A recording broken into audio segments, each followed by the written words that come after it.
I was going to move that. Not kill him. I didn't.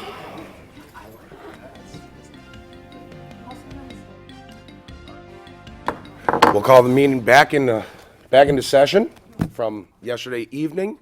We'll start, if you'd all join me in our pledge. I pledge Allegiance to the flag of the United States of America and to the republic for which it stands, one nation, under God, indivisible, with liberty and justice for all. Mr. Grant. Thank you, Mr. President. Good morning.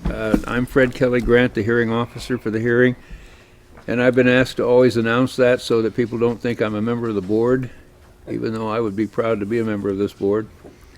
When you give that, when you pledge the allegiance this morning, I was thinking this morning as I came down these roads and streets, I think probably there are more flags outside homes coming into this area than any I've ever seen in any community around, and I don't think there's anything more beautiful than an American flag blowing in the wind. We don't run short on patriotism. No, indeed. No, indeed. This is the last session of the fact-finding hearing, with the exception of Monday evening, which will be for the purpose of making the decision. Mr. President, and for the members of the board today, we begin with the county executive of Waukesha County. And then we have some shop owners, and Dr. Dunn will testify again in rebuttal. He's pretty determined about that. And so we should be finished by, we have one witness who had to be here at 1 o'clock, and we should be finished by, we'll be finished by 2 o'clock, guaranteed. That witness at 1 should be short enough that I'll be able to get through the questions that I have to ask you, so that on the basis of your answers, then we can draft up the findings to present to you Monday evening. Hopefully we'll have, I know we'll have them for you before Monday evening so that you can read through them and make any suggestions or changes that you want to.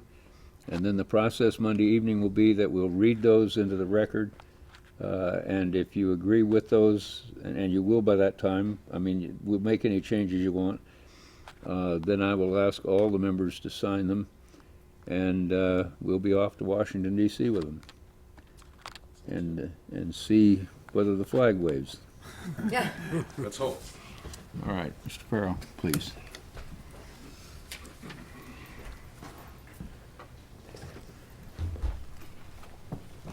Good morning. Mr. Farrell, if you could raise your right hand. Do you solemnly swear and affirm that the testimony you may give in the matter now pending before this body shall be the truth, the whole truth, and nothing but the truth? I do. Thank you. Mr. Farrell, would you state your name for the record, please, and what you do, and why you're here today in the hearing? Sure. My name is Paul Farrell. I am the Waukesha County Executive. Actually, I just celebrated my 2-year anniversary as Waukesha County Executive this past week.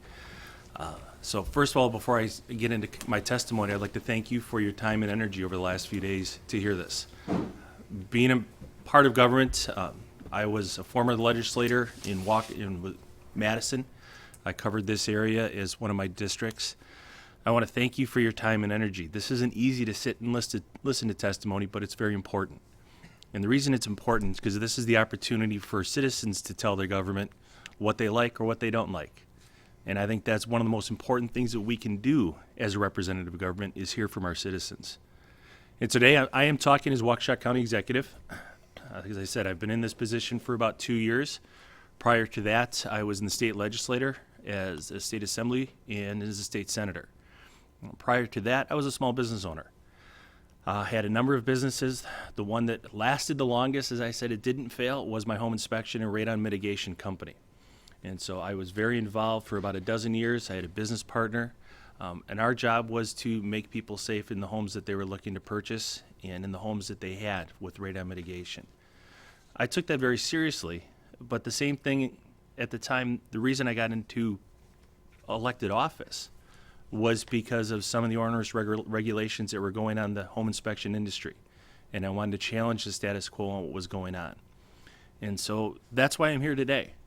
You know, when you look at government, government has a responsibility to keep people safe, but it also has to challenge that and temper it with making sure that we can have a viable economy. So Waukesha County, in a nutshell, has roughly about 395,000 people that call it home. We are the third largest county in Wisconsin. We are one of the largest economic counties in this region. In the region I go as southeast Wisconsin, it's 7 counties. We are number 2, second to Milwaukee. We have over 3,800 businesses that call Waukesha County home.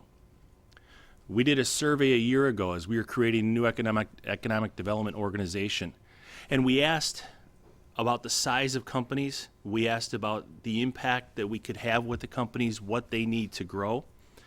One of the things that we found out that was very amazing to us was over 90% of our companies in Waukesha County have fewer than 50 employees.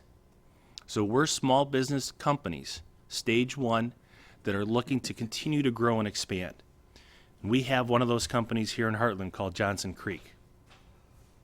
They came up with a product, they realized a new market, and they went after it. And they did a phenomenal job. I had the opportunity to tour them as a state senator. And if you've had the opportunity to go to Johnson Creek, you know they're not a fly-by-night organization.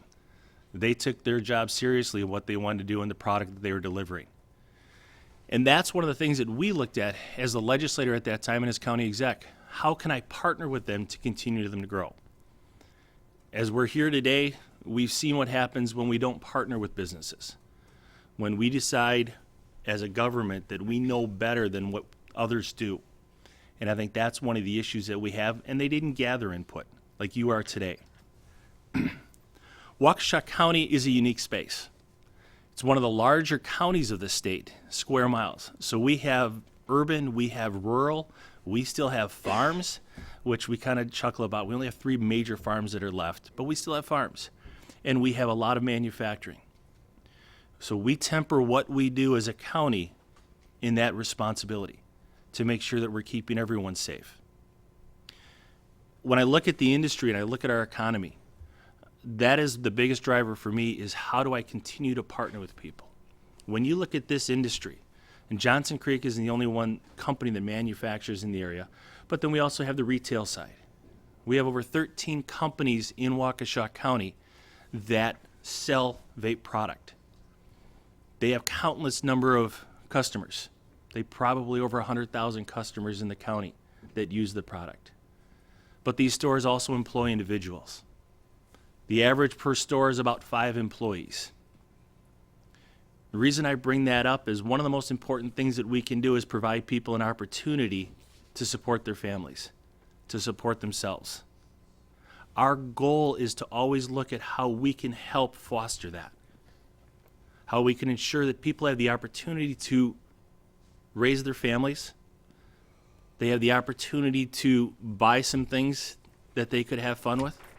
You know, when you look at Waukesha County, as you all know, especially in the Hartland area, we've got some great lakes. We've got great trails that we can get out on.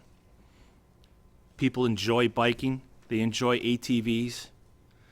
Every now and then we get enough snow that we can get the snowmobiles out in the winter down here. But it's an opportunity for us to continue to grow and have a wonderful life here. The industry that we have before us today is one that has self-sustaining jobs. They're family-sustaining, family-supporting.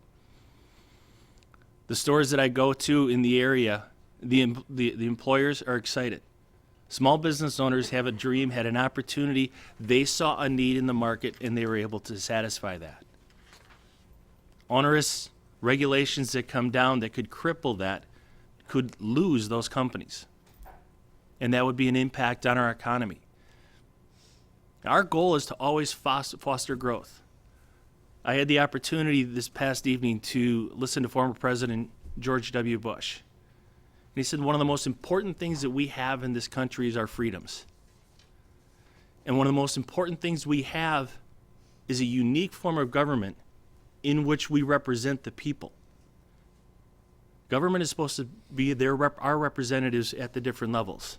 You as village trustees handle couple thousand people from each area within Hartland. Waukesha County, I have 400,000 people that call it home. Our governor has 5.5 million people. Our president has 350 million people. But they represent those people, and they have to listen to them.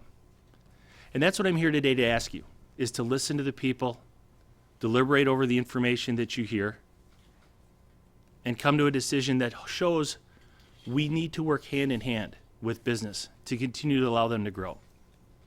And with that, I'd be happy to answer any questions.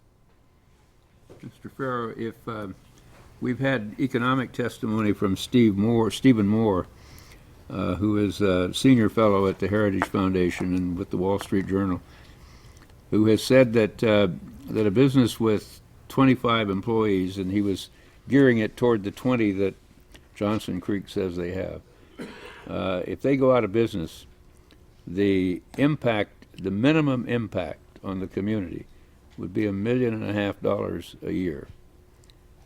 Is that, do you feel that that's so? I mean, is that the kind of impact you're talking about?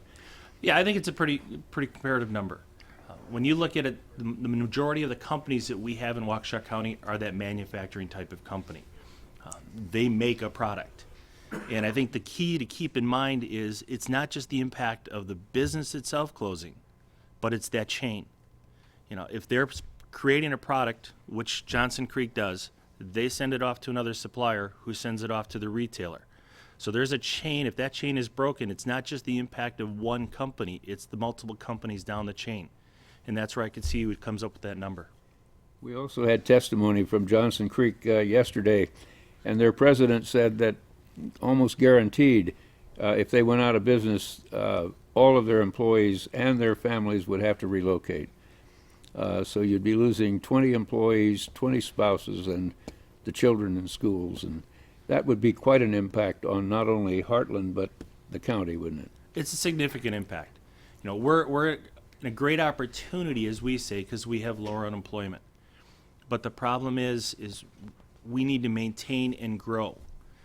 You know, Wisconsin right now is in a situation, we are what they call a kind of a losing state. There are more people retiring from the workforce, which is one of our biggest issues, than we have to replace. We have businesses that have the capability to grow and expand like Johnson Creek. They offer a uniqueness for people to come here and to settle and to raise families. And so we always look to see how we can partner with them to help them grow. And you've testified that you have the second largest county, second to Milwaukee, is that right? Yeah, for economics in this region, we're the second largest in the area. Did anyone from Food and Drug Administration, anyone at all, consult with you or coordinate with you or even contact you with regard to development of the deeming regulations that they have imposed? I get a lot of letters from a lot of different organizations that come across my desk. I have never seen one in the 2 years that I've been in office from the FDA. Now, wouldn't you, as a former member of the legislature and so being in public service, wouldn't you think that if an agency was required by law to coordinate with local government, that they certainly would coordinate at least with a county that was from the state where the chairman of the committee that has oversight over them comes from? I would say it would be in their best interest to do that, yes. Okay. Members of the board, any questions? I think he's answered mine. Okay. Is it not the law that they have to, or should do their best to contact and work with local government? My understanding is that they're supposed to reach out. When I was at the state level, when the different departments and agencies would promulgate new rules, they had an impact study that they had to present. The great thing about the rules, especially at the Wisconsin legislative level, is we have the Joint Committee on Rules, Regulations Administrative Rules, JCRAR. When an organization, one of our departments promulgates a new rule, they have to come back to JCRAR to get final approval before they can be implemented. There's a check and balance that occurs. And I think that's what we're talking about here today is the FDA has checks and balances that they were supposed to go through As I stated, I didn't see any letter that came from them to ask our opinion or how the impact would occur if these were put into place. Any other questions? Yes, sir. I think from an economic viewpoint locally, I think that Johnson Creek might have 50 employees. Pardon? I think that Johnson Creek may have 50 employees locally. I think you had mentioned 20. They have had from 20, their testimony was that they've had from 20 to 70. Right now they have 20, but yes, they fluctuate in there. And Okay. so really, it would be more of an impact than just 20. Yeah. Today it would be 20, but in effect, what you'd be doing would be affecting 30 more that come and go depending on the business. You're absolutely right. That'd be good for the record too. You're absolutely right. That, it would be a bigger impact than just what today is. Right, right. Well, and the other thing too, when you look at companies like Johnson Creek and many of our companies in Waukesha County, they're good stewards of the community as well. There's an impact that they have not just for the employees, but the small business owners realize the importance of giving back to the communities. And we see that time and time again from different organizations. Having that type of corporate stewardship lost as well would be an impact that we couldn't put numbers on right now. During their testimony yesterday, they had like a whole page of people. There must have been 20 or 25 areas in this community that they donate to. I don't want this to come off as crash, but it seems to me that the FDA, at least in this instance, they just threw stuff at the wall to see what would stick. And that being that they did not follow the rules and the regulations, they should have consequences that they have to face. I mean, we do. If we go over the speed limit, we have consequences for that. Is there, being that they didn't follow the rules, is there any consequences that the FDA would have imposed upon them? That would be dealing with federal regulations that I don't know. And I'll say that honestly, I don't know what the oversight is. Like I said, in Wisconsin with JCRER, we had parameters that were put into place for rules to be checked before they were introduced. I don't know what is set up at the federal level. That would be something for an individual that has more expertise in that area to answer. And I have a question. I'm curious what your viewpoint. We heard yesterday that the reg from the FDA really carries no manufacturing standards for the test and what they would deem as passing or not passing. Is that common, or with these kind of regs? Or Is there, in a term that I used to use as a home inspector when I was teaching guys how to deliver information, is there specific ambiguity that would occur within regulations? I think there are.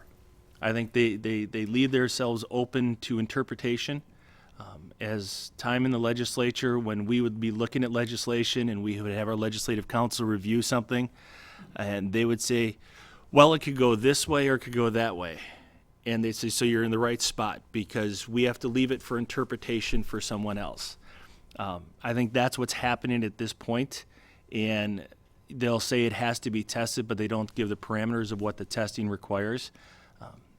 As a lot of times you'll hear, that's for the next level of regulations that we have to deliver. And so it's always wait for the other shoe to drop. that's not uncommon to get That's from, not from uncommon. the government? Okay. Specific ambiguity in government is very common. With this exception, and it is common, the answer is correct.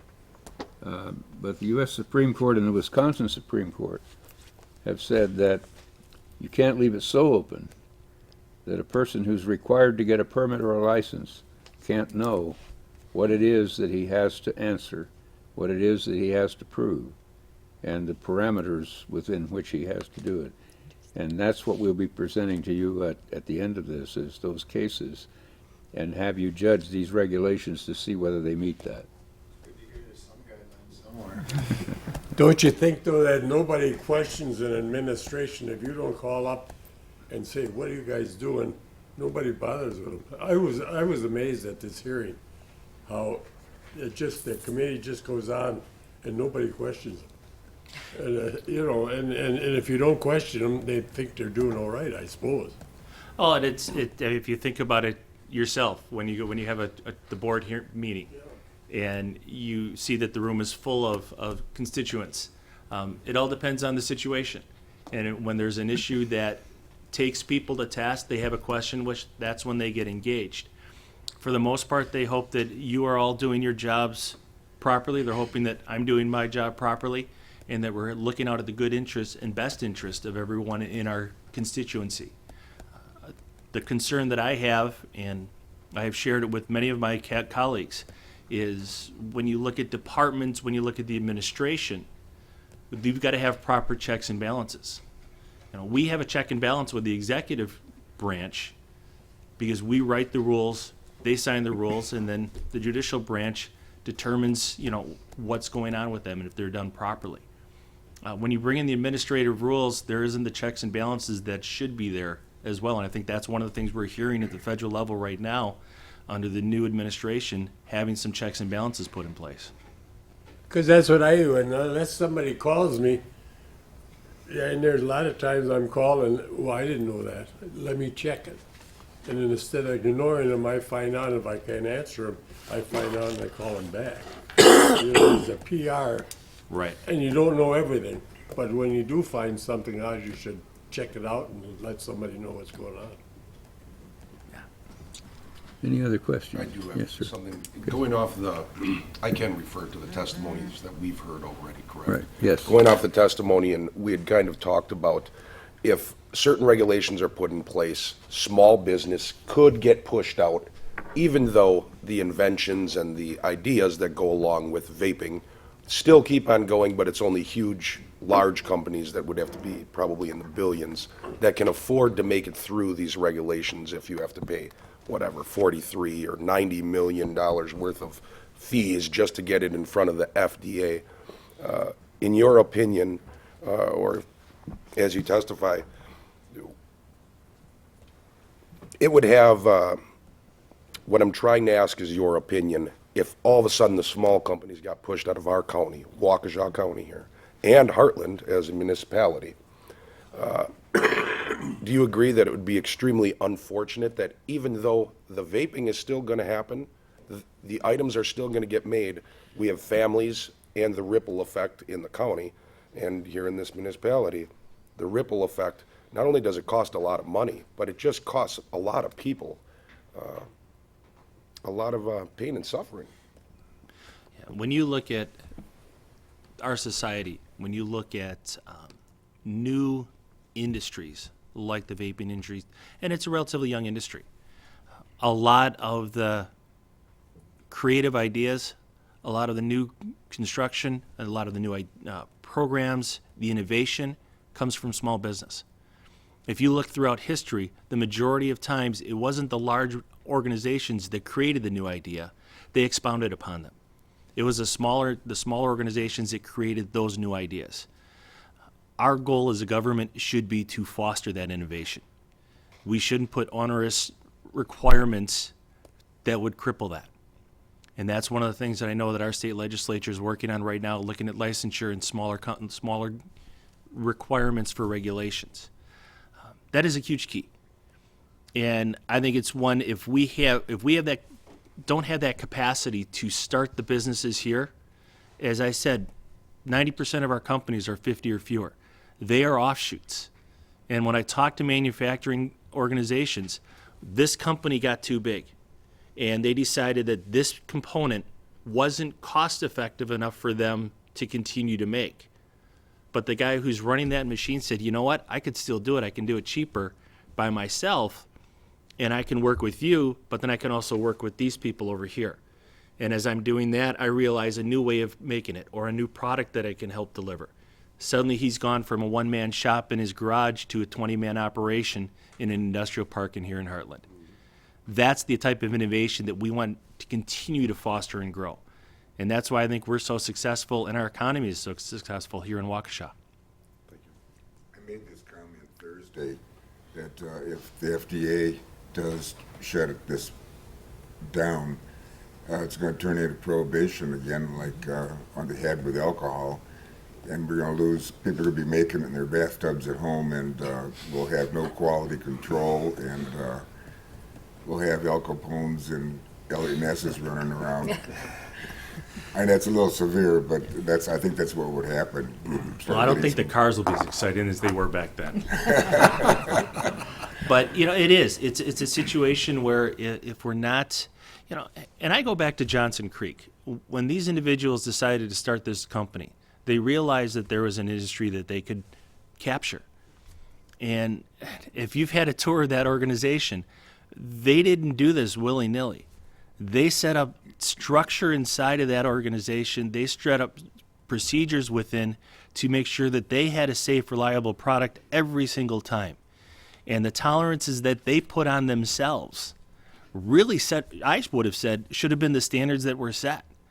When I was impressed, when you see individuals walking around in the full white jumpsuits in pressurized rooms and have everything labeled properly and have checks and balances in place, I looked at this as, why should we have to do anything other than see the final product is the same every single time, the consistency that they had. If it's out of, you know, measure by 1/10 of whatever, they pull that piece. That's what we're looking for. And I think that's one of the things that we can learn as government is we don't have to set the standards that we feel arbitrarily are the best. We need to go out to industry and say, okay, what are you guys doing? What is the best that industry provides? Here's where we need to go.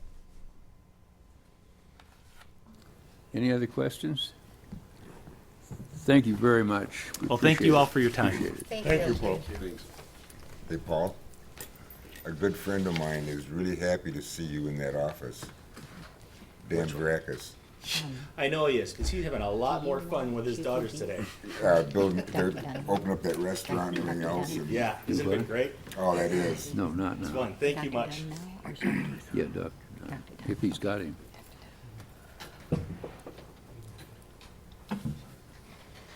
We feel fine in here. Do you want to, hey, do you feel it's necessary to cover this over with a little bit? If so, go do it. Just tell him we're gonna let Dunn do this.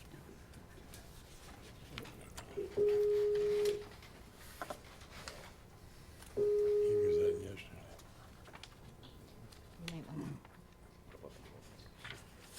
Here we go.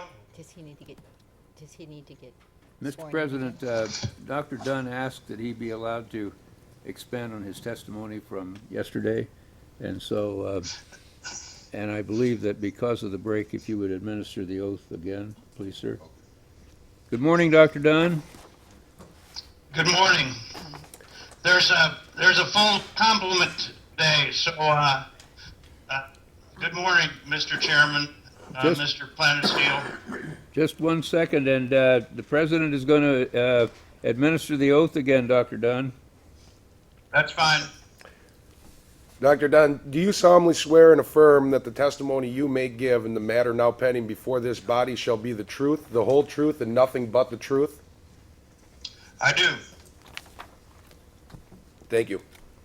All right, Doctor, after yesterday, you said that there were some things that you wanted to add to the record, so would you go ahead, please, sir? First of all, I have to clarify the main focus that I want to make this morning is to try to give the committee, the panel, more information about the toxicology and epidemiology that's pertinent. Can you silence those mics? I'm getting an awful lot of noise. Anyway, here's the thing.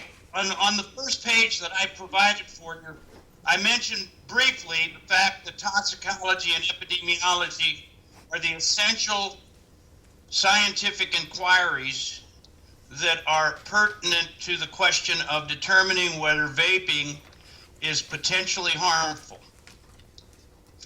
And Ms. Stout yesterday talked about the work of Dr. Rodu, and Mr. Ritter's testimony after mine sort of negated to some extent what I have tried to assert to this committee, which is vaping is harmless.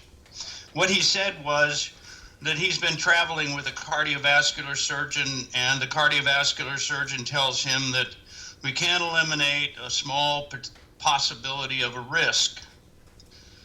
Well, that's kind of the problem that we have in general with agency activities and the science that the agencies are involved in.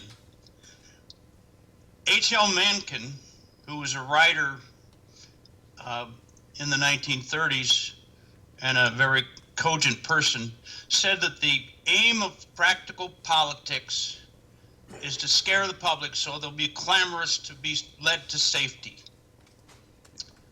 Politicians have a tendency to look for things that need to be regulated, risks that are there that may be, in fact, cobbled together by scientists who have been hired by those politicians for a purpose of creating a risk.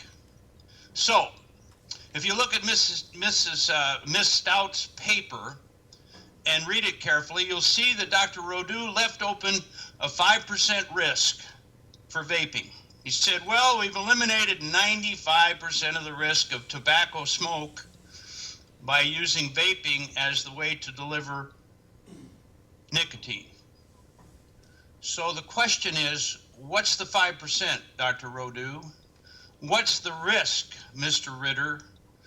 Who is the cardiovascular surgeon, and why does he say, well, there's still possibly a risk? And what I would like to emphasize to this panel is something that unfortunately is very dominant in the business of public policy making. It's called the precautionary principle. Anybody in the room who can stand up and say, well, you know, we haven't eliminated every risk. There may be a small risk. After all, we're using canola oil, and you know how canola oil can be risky, or I assert it's risky.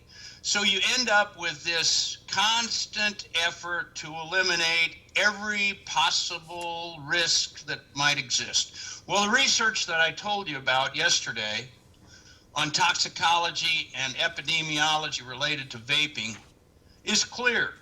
They can't find any harm. So that ought to be the end of it. But it's not the end of it. If a politician or an agency want to regulate something, what they do is they create, the possibility of a risk, the small possibility of a risk, the maybe of a risk. And when you end up with people out here who are afraid of things, the precautionary principle sets in, and there is zero tolerance for any risk. I want to reemphasize to you what I think was, in a sense, misstated by the Stout paper, as well as the testimony of Mr. Ritter. There isn't any research that shows that vaping is harmful. And therefore, it would be reasonable for a toxicologist to say, it's harmless. But they won't say that because they're afraid somebody will say, well, what about that? Oh, I've heard about a possibility of a small risk. Mr. Ritter wants to be in charge of some regulatory efforts with regards to the vaping industry. So he has some motivations, doesn't he? The FDA clearly is out of control with regards to their efforts and their willingness to destroy a good share of the vaping industry is clearly the overreach of ambitious bureaucrats. I was very impressed with Mr. Farrell's presentation today, and I think that he has the right attitude about what government should be, which is a protection of the public without excessive control. And people in private business should not be burdened with excessive regulatory efforts that are created on the basis of phony claims of risks or problems. So, after watching Mr. Ritter for about 10 minutes, I called Mr. Block. I said, I want to rebut what Mr. Ritter said because I know that he's motivated by the desire to participate in the regulation of the vaping industry, which makes it a conflict for him to appear as though he were here to talk about how the FDA shouldn't be regulating the industry. In fact, I think he would be willing to regulate the vaping industry and set up his own regulatory regime. Now, yesterday we were talking about the fact that in Europe, in order to get approval for a particular product in the vaping area, you would only have to pay $400,000 as opposed to the $120 million in developmental costs and research requirements that the FDA is willing to impose. I don't think they should be allowed to push that kind of a regulatory burden on anybody who wants to make a product that is no more harmful than the food that you eat off the grocery store shelves. And when it comes down to it, there may be some efforts by the FDA to make sure that the quality of the products that are produced is consistent and that there isn't any contamination. But beyond that, after you do the research and the toxicology doesn't show any harm, and the epidemiology on the individuals, the groups of individuals that are vaping doesn't show any harm, it's time to close the book on this kind of scare tactic that creates another regulatory regime that puts a tremendous burden on an American business sector. So I insisted that Mr. Block give me an opportunity to rebut what Mr. Ritter said and to also address what I had already told Ms. Stout was something that I disagreed with regards to Dr. Rodu's research papers. Dr. Rodu is an academic harm specialist, so he plays it a little bit careful with regards to saying, I don't find any harm here. He said, well, we've reduced it by 95%, but you never know, there might be some risk out there that we just haven't discovered. Well, we can play that game all day long. And in public policy making, the kind of thing that this panel is dealing with, you need to be reasonable about things. And after you do the research and you find out that you can't establish that there's any harm, it's time to stop talking about harm. And that's the reason why when I made my presentation yesterday, I said that vaping is harmless. Sure, you can create situations where people misuse the instruments. They use the wrong batteries. Who knows? Maybe they would stand on their head and try to vape, and it would cause them to get sick and fall over. But that's not what we're dealing with. We're dealing with the research that should be clearly in favor of the fact that the vaping industry does not need to be regulated the way that the FDA is planning to do it. Now, there are a couple of things that came up yesterday that I thought were worthwhile talking about. The first one is, which is very important, is can vaping flavors reproduce the flavor of brandy? Well, anybody here who has a wife that cooks knows that you don't have to have alcohol in the things that you add to food in order to get the flavor of a particular alcoholic preparation, like Kahlua or cream de cocoa. And I would include the possibility, and maybe Hartland should lead in this research, the possibility that you could put whiskey flavors or brandy flavors in vapes. I think I've said enough. I'd be happy to answer any questions. Yesterday I didn't get into the details of the toxicology that we do, but I have to tell you, you need to be aware of the fact that federal agencies are out of control. They use toxicology research that exposes mice and rats to doses of all kinds of chemicals at levels that are just below the level that would kill the whole population of mice and rats. And then afterwards, they do autopsies on the mice and rats looking for tumors. Well, what you don't know about these things is that they breed these mice and rats to develop tumors. They have a tendency to be tumor-producing mice and rats. And when you think about it, you'd have to give somebody that's a human being who weighs 90 kilos a carload, a train carload of an exposure to compare to the things that they do to mice and rats. That happens in toxicology all the time.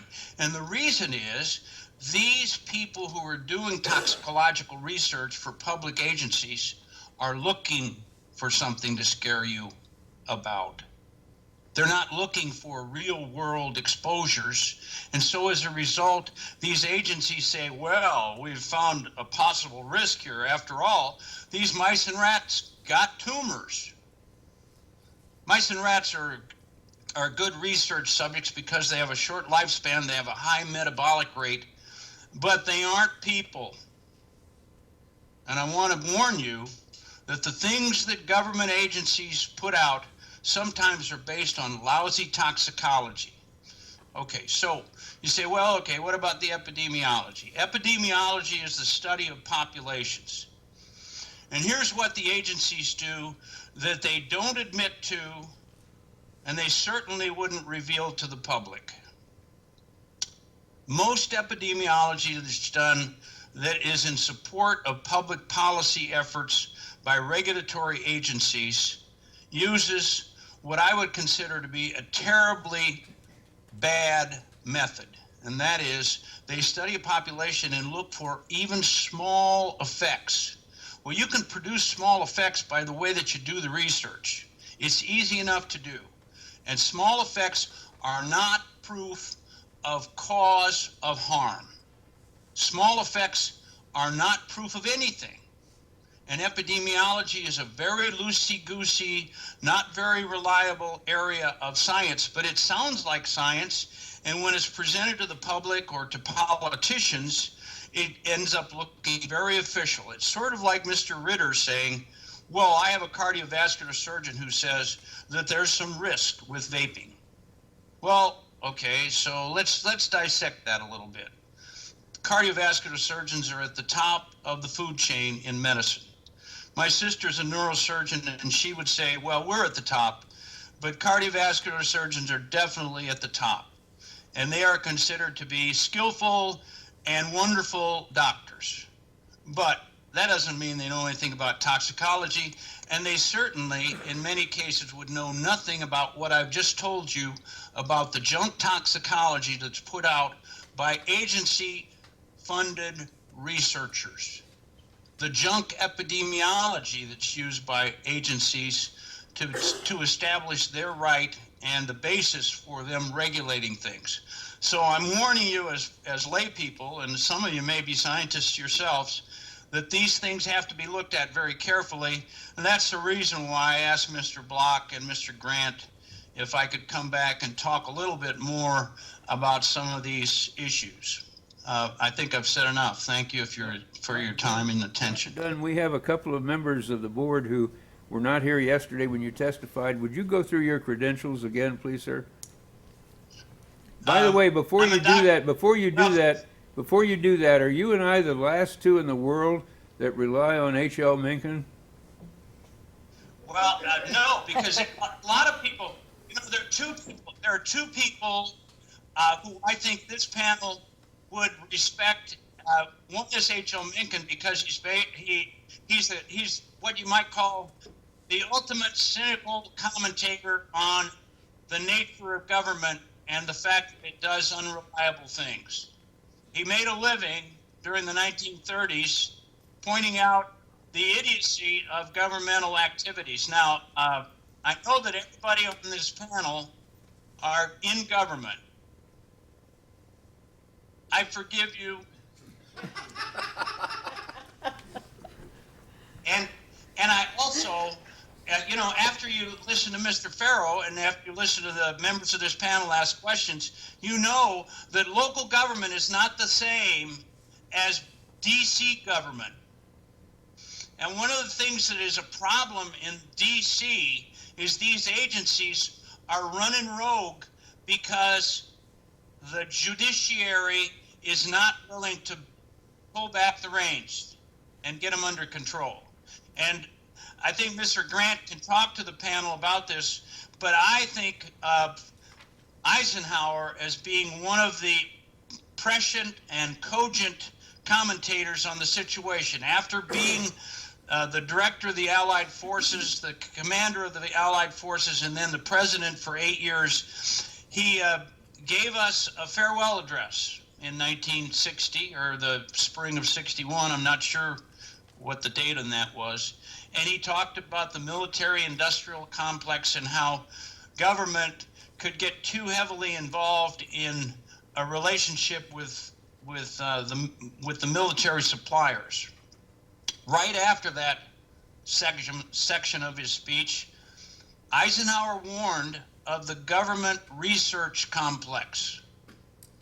The fact that government, being one of the most important, in fact, dominant sources of funding for researchers, can result in scientists losing their independence and becoming whores and prostitutes for governmental programs.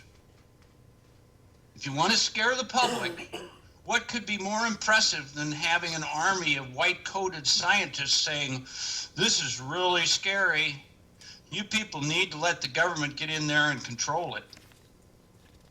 So Eisenhower was warning us now 50 years ago about something that I think is important.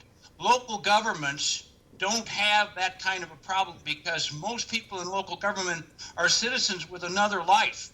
But there are people who go to DC who plan never to return to where they might have been. And so they want the government to be all-powerful and all-controlling. After mentioning one other thing, and that was that Mencken likened bureaucrats to lawyers and thought that the world would be better without either, as I recall. Well, I went to law school for fun. Yeah, but that's right, and you've been inactive, see, so you survived the Mencken analysis, whereas Well, I actually, failed. when people ask me why I went to law school to learn civics, government, and history. Because if you study the law in the United States, there are two things that you will benefit from. One, the United States does government better than any country in the history of the human race, okay? The second thing is, it gives you a chance to see what happened in our society from the beginning until the present. And so the law school was not a waste of time for me. I had a wonderful time, and I enjoyed it a great deal. Okay, so go back to my credentials. Right. For the past, I've been a lawyer since 1979, and a doctor since 1971, an emergency physician since 1974, and currently I'm on the civilian faculty, the contract faculty at Fort Hood, Texas, which has a big hospital for a base that has 60,000 troops and their families, dependents. And we also serve the community, and we serve the retirement community from the Department of Defense sections that have to uniform service. So we have a busy emergency department. We have 30 residents, and my job is to teach residents and medics and medical students emergency medicine. Now you say, well, what does emergency medicine have to do with toxicology and epidemiology? And I'll briefly tell you this. If you're poisoned, the first place you should call is the poison center, or you should go directly to the emergency department, and that will be the place where poisoning can be dealt with. Epidemiology is nothing more than the science of what happens to populations. And medicine is based on epidemiology mostly. So when I was asked in the early 1990s to teach environmental law at the local college here in Brownwood, Texas, where I live, that's when I got interested in the activities of federal agencies as they relate to science, particularly human health science, and policy making. And so you could say that one of my other interests is 25 years of research and study on what government agencies do with regards to human health effects and the agency activities that relate to regulations. So you might say that that's been one of my major interests in addition to practicing emergency medicine. I'm also I'm in law enforcement. I'm a medical officer for the local sheriff, have been for the last 20 years, I guess, or more. And so you might say that I appreciate the service of the people on this panel, because that's what I do. I work for the sheriff because I want the jailers to have good medical backup when they're taking care of a population of inmates. We have a jail that has about 160 beds. Actually, it's a daily census. We probably have the capacity for more, but 160 is about the number that we have on a daily basis. I think I've said enough. Any questions of the board? Is that all right? Mr. President? Sir, is there any bad effects that can come from breathing in steam? Obviously, I don't want to get into the heat of the steam, so not too hot, but steam or water vapor at all. And I'll add to that by saying it's my understanding that sometimes when people have asthma or COPD, that they will be given breathing treatments that is nothing other than water that's turned into vapor so that they can breathe it in because it's actually good for them. If you could touch on that. Well, first of all, for asthmatics, inhalation treatments are extraordinarily important. I practiced medicine at a time when inhalers were not available. Albuterol was not a drug that was known to us when I was practicing and using aminophylline for people with asthma. And I'm here to tell you, I had people die with asthma because we couldn't help them. We couldn't keep them breathing. The other thing we learned in the 80s was that prednisone was extraordinarily important in the treatment of asthma, which is an allergic inflammatory disease. So just so that you'll know, there are two ways of delivering nicotine that are still prescription, nasal sprays and inhalers. The other ones are available over the counter. So in fact, the FDA has decided not to bother with these things in the same way that they're talking about requiring vaping to go through the whole process of approval, even for different flavors. So I think that covers well, let's go back to the steam thing. Water vapor doesn't have to be hot. You can make water vapor without creating steam, and vaping does not create steam or heat or anything that might cause combustion of the organic materials that are in the vapor. What the problem is with cigarette smoking is when you light up a cigarette, you create a temperature that is extraordinarily high. I mean, not just 100 or 150 degrees, higher than that. Anybody who's burned himself with a cigarette knows that. So what it does is it burns up the tobacco, and tobacco is a plant material, so there are all kinds of structural proteins that are present in tobacco, including all kinds of things that are carbonaceous. And when you burn them up, you create breakdown products that are produced by the burning that in many cases have been tested to show toxicity. For example, carbon monoxide is produced by cigarette smoking. And that, in fact, is found in the blood of people who smoke regularly. And we measure carbon monoxide levels to see how much people smoke. So the breakdown products that occur as a result of combustion are what you're trying to avoid when you're using vaping. Vaping creates water vapor. And you know from, there are a couple people in the room that are wear glasses. I wear glasses too. When you put your mouth over your glass lens and create the fog, you've created water vapor. So vaping is not going to produce the kind of high temperatures that break down organic products and produce toxins.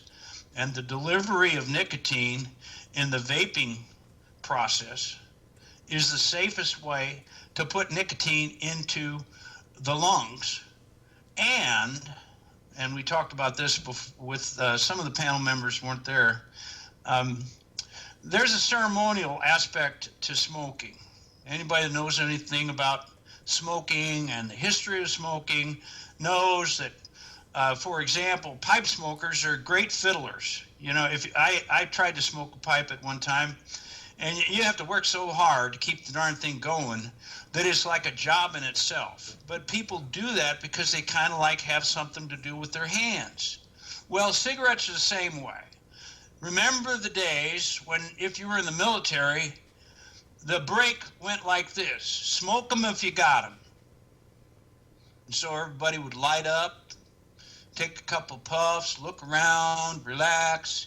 That's the reason why, even though nicotine is a stimulant, smoking is relaxing to the people who smoke. If you're nervous, have a cigarette. Take it easy. In fact, one of the commentators on the comments log said that Ms. Strout needed to take a little time with a vape so that she could slow down her presentation because she was so nervous. And that is part of the charm, if you want to put it that way, of vaping. And the reason why smokers don't want to put a patch on their skin. They don't want to chew gum. They don't want to put nasal spray in their nose. They don't want to use an inhaler. They want and like the idea of vaping. And that's the reason why Ms. Stout's presentation yesterday showed that compared to the other forms of delivery of nicotine, vaping is so much superior that it's not even a close call. So when you combine that with the fact that I can tell you in good conscience it is a harmless way to deliver nicotine, why would anyone withhold that kind of product from people who want to stop smoking cigarettes that could cause them to get sick or to have medical problems or even to get cancer?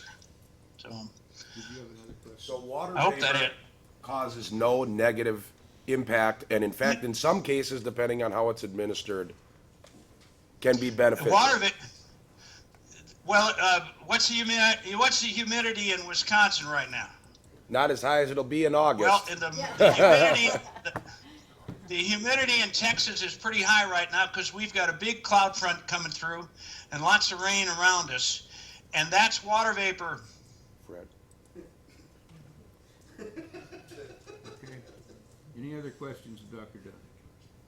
Okay, I see the problem is with Dr. Dunn and I, we could go on for days, and you folks have just had to suffer through that. Keep in mind what Minkin said also, that it is impossible to underestimate the intelligence of bureaucrats in the government. Well, you know, I feel differently about that. I think that this panel has demonstrated that your rule is incorrect. That in fact there are an awful lot of conscientious people who serve the public for all the right reasons.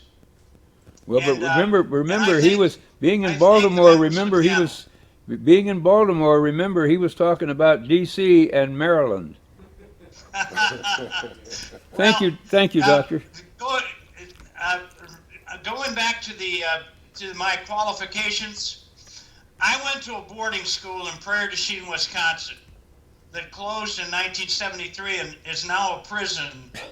And my time in Wisconsin was some of the greatest times of my life. And I will never forget Ray Scott, and I won't forget the Packers of the 60s. Yeah, well, I still remember Johnny Unitas and Jimmy Orr, too. All right. Thank you, Doctor. Thank you very much. Thank you. Okay. Mr. President, yes, ma'am. Mr. Ritter wants 5 minutes. Okay. I know, so that we can address that. Could we take a break Can we for take a 10 recess? minutes? Sure, 10 minutes, absolutely, please. because I was about to say, we're ready to go into the store owners now, so, Let's take a recess for Okay. 10 minutes and. okay. Thank you. I gotta.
we'll see how that works.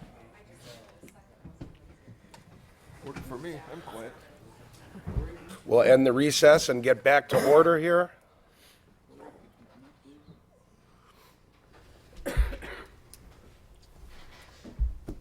Please raise your right hand, sir. Do you solemnly swear and affirm that the testimony you may give in the matter now pending before this body shall be the truth, the whole truth, and nothing but the truth? Thank you. Corey, would you state your name, be seated there and state your name for the board members, please? Winston. And Corey, what do you do? I work at a vapor shop on the east side of Milwaukee. And is it your shop? Yes, sir. It's a one-man shop? It is a one-man shop. Yes, sir. All right.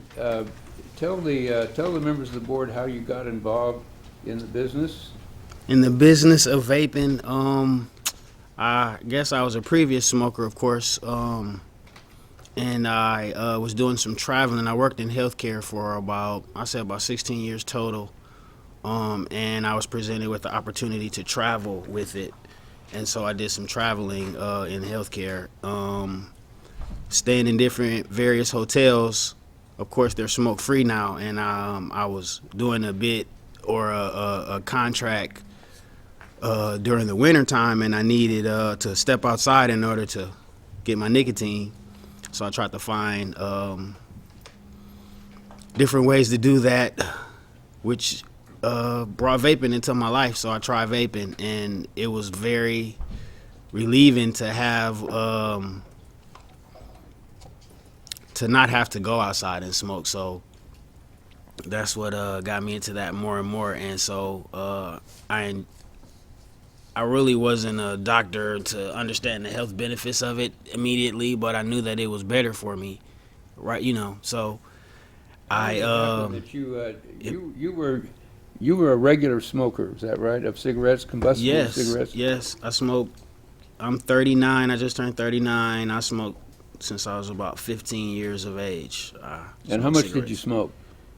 I say at the peak, I smoked about, I would say at least a pack a day at the least. And what caused you to finally decide that you had to quit? It was a conversation that my daughter presented me with. She came to me and she told me, or she asked me, when was I going to die? And I asked her what posed you to ask me a question of that nature. And she told me that she had learned that people who smoke die. And that was like the catalyst that I needed to really put me to get the ball rolling for me to really leave the cigarette alone. It was like I was creating some stress for my daughter, and I wasn't even aware of it. Every time she see a cigarette or smell a cigarette on Dad, she know that Dad won't be here one When day. she asked you that? She was about 4 years old when she had made that statement. She'll be 7 next month. Did it shock you when she said, when are you going to die? My eyes watered up immediately. Instantly, I had to sit down and we had to talk about that, and it hurt my feelings really. So I felt real selfish about it when she asked me that. I didn't understand that she was going through stress because I was smoking cigarettes. She was stressed out over it, and she let me know about it. And so how did you get into the shop of your own? I got into the shop on my own. I was tired of traveling. I was away from family during the traveling. From Wisconsin. I was working in Michigan at the time. I worked there for about a year, and I would travel home on the weekends. Every weekend, rain, sleet, snow, I would come home and spend time with my daughter.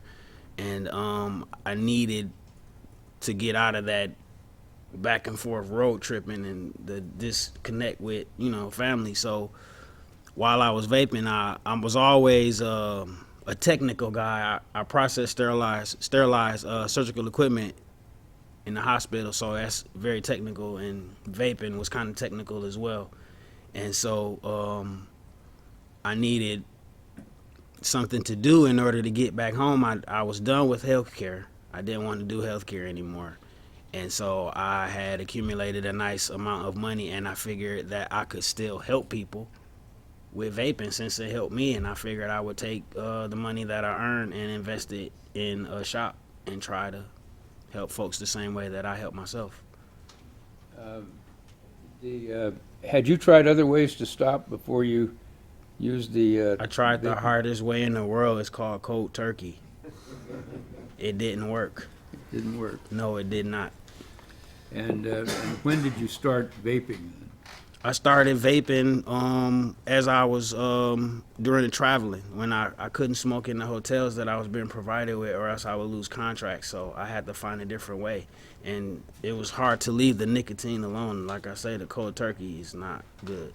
And have you found it successful to stay away from combustible cigarettes? Yes, How long? I've been smoke free for, I would say, at least 2.5 years. You're the only person that operates your shop, right? Yes. How many customers do you have in the neighborhood? In the neighborhood, I would say maybe about 20 or 30 customers that come within the 10-mile radius or so of the neighborhood. And I was in your shop the other day, right? Yes. It's your shop furnishes more than just the product. It's almost a hangout, isn't it? For I people? do have customers that come through to socialize occasionally. Yes. And there is testimony that we will have that the regulations, if they put businesses like your, well, let me ask you this. You know about the impact of the regulations that the Food and Drug Administration has put out. I have some familiarity with those. What will that do to your business? There's a lot of things that it would do to my business. One of the things for sure, it would make the availability of the products non-existent for them. I mean, in a nutshell, really, it's just. Under those regulations, is there anything in there that would cause you to be considered a manufacturer? Yes. One of the things that I do well is I like to craft the coil that is placed inside of the atomizers, and under those rules and regulations, that is considered the manufacturing of tobacco. And tell the members of the board why you like to do that and what you do when you do it. I like to do it like I say, I'm just a technical guy, and it's somewhat of a technical craft. And it's, how could I explain it? It would be the difference of the custom craft, or that I say that I would do. It would be the difference from going to McDonald's to have a burger, or going to I don't know, a fancy burger joint to get a better burger, you know what I mean? Or getting a steak from George Webb versus going to Carson's and having a steak. It's too, so folks like to have that that option available in the vaping industry, just as they would when they go with food and regular items. Are you you're concerned also about the regulations and about the statute with regard to your being able to tell your customers and to educate them about the products you sell? Is that right? Yes, there's rules that permit me from. It doesn't allow me to educate the customers on how to use the items that they're coming in to make a purchase with. I can't touch it or any of that type of stuff. I can't help them at all in no type of a way. Corey, I remember going to baseball games with my grandfather when the Chesterfield and Lucky Strike people would be there handing out samples, free samples. You can't do that, can you? I cannot give out any samples. Anything free, there is no free. If someone comes into your store and wants to talk to you about the different flavors and so on, what's the limitation on you? I can talk to them about the different flavors, and a lot of the stuff is kind of self-explanatory now. I have recipe cards, for lack of a better word, for the different flavors that's in the juices that I sell, so I really don't have to have the discussion with them with it. I have all the information available for them. There's testimony that we will have that the impact of the regulations, if they put businesses like yours out of business, it's going to have a greater impact on lower income people in the inner cities than it will on others. Do you believe that's true? I do believe that that is true. There's a lot of it's a lot of stuff involved in that. I don't know if this is the platform for it, but I agree with that. I definitely do agree with that. Yes. Well, for one thing, your clients, most of your customers, they walk wherever they go, don't they? Yes, sir. They walk to shop at the grocery store and they walk to your store. Yes. And many of them don't have really ready vehicles to get outside of the neighborhood where they deal with you. Yes, that's correct. And so the testimony would be that that's the impact that would be greater, is that the inner city people cannot get outside the areas. Do you That's agree with correct. that? The inner city people cannot get outside of those areas. They would have to travel further distances in order to obtain whatever product they would need to suffice that. We had this picture taken in your store the other day. Can you tell the members of the board what that is?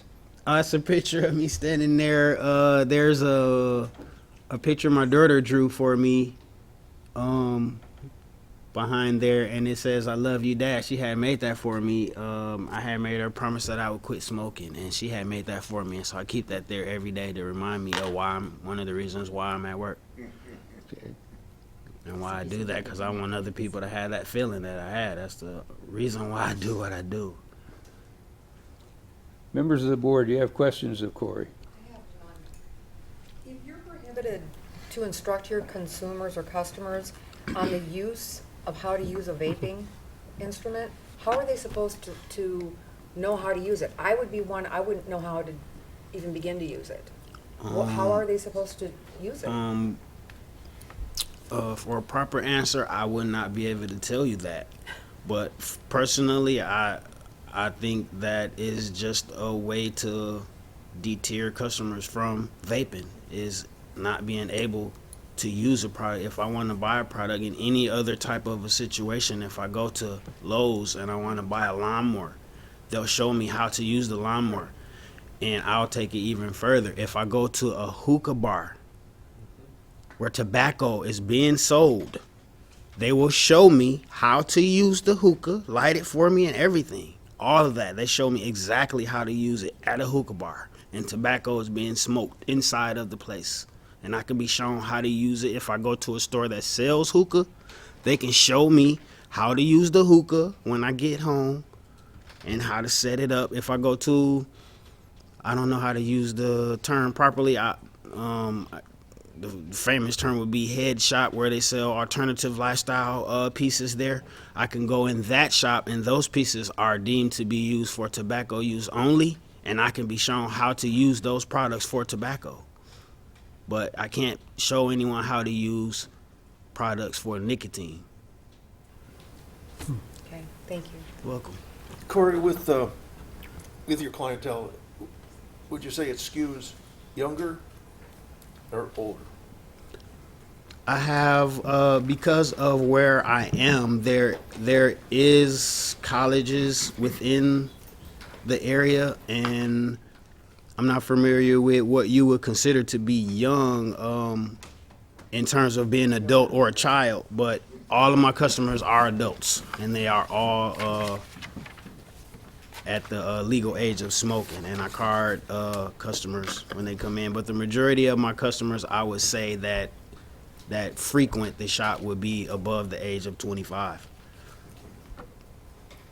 Okay, and then that would also probably hurt as far as then taking a family when they go shopping and moving them to a different location, to a tobacco shop possibly, like you were saying. And would they be allowed in there with their little kids? Depends on the rules and regulations that the shop provides. In my shop, I do not have a rule that does not allow anyone under the age of 18 in, because of the fact that I have a area in the back where my daughter will chill with me. She'll stay there with me while I work sometime.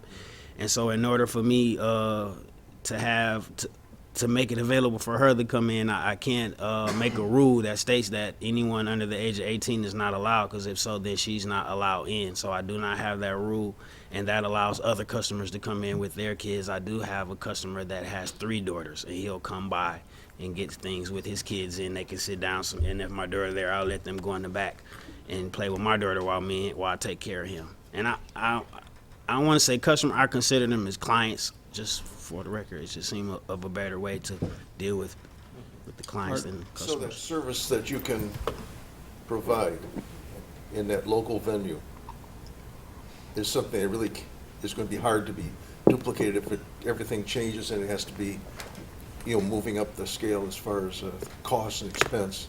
Yes, That they're going to lose that, right? yes. Corey, any of your customers, did you help them quit smoking? Yes, there's a handful of customers that I've converted over from conventional cigarettes to vaping, and I'm kind of like a spokesman for vaping, especially in my community. Of course, I'm African American, and a lot of us don't choose the option of vaping. And so, look at me, all that smoke or what's going on, and I explain to them the different benefits and the health things. I tell you one thing that really opens the mind for folks is kind of same as the doctor was speaking about. And I used to work in the hospital, and I'm asthmatic. And every time I went, the method of delivery, the way that they got the medicine to my lungs, the method was vaporized, and that was the way that they got my lungs to open up. And I can go to Walgreens, Walmart, any type of store, and I can buy something called a Vicks vaporizer to use to help open up my airways as well. So I just keep a lot of that information available, and I use that to convert, smokers. I have my auntie right now for sure. She is enjoying it. A few of the older folks in my family, and some of their friends and family and stuff like that. But yes, it provided me with an opportunity to convert people, and then I have the actual products to give them right away versus me just being someone to tell them about it and go somewhere else. So it really works out well. I spoke with a group of store owners by telephone a few days ago, and I don't remember which one it was, so I'm going to ask you this. I don't know whether it was you. Did there come a time when you called your friends and apologized for? That was me. Would you tell the board about that, please? It came to a point, I couldn't tell you exactly the duration of time, but after I relieved myself or delivered myself from the chains of smoking, I began to notice this odor everywhere. And it was me, my clothes, my jacket, my car, my hair, my hands, it was a lot of stuff, and it was offensive, for the lack of a better word. It was very offensive to me, and I called everyone in my phone, and I told them that I was sorry, and I apologized to each and every one of them for being so offensive to times where I was not sensitive to smoking in their car or just blowing smoke in their face and different things like that. I had no idea. Any other questions of Corey? Yes, sir. Corey, we appreciate you being here. How important are different flavors to choose from for your clients? It's very important. I think flavors is considered I know. what you would call a saying that we use here. It's like variety is the spice of life. And I myself, I mean, personally speaking, I don't require a lot of different flavors. I used to smoke, and I had one brand of cigarette. I didn't have 3 different types of cigarettes that I smoked, so I just need one good juice. But vaping is that industry where you can have those options available, and it's nice to have those options available when you go to the shop to get a different flavor, a different type of smoke or vape, shall I say. Yes. Some of your customers are the different flavors. Do you find them being even more important than they are to you? Yes, it's more important to them than it is to me. When I don't have, I've gotten, yes, it's very important.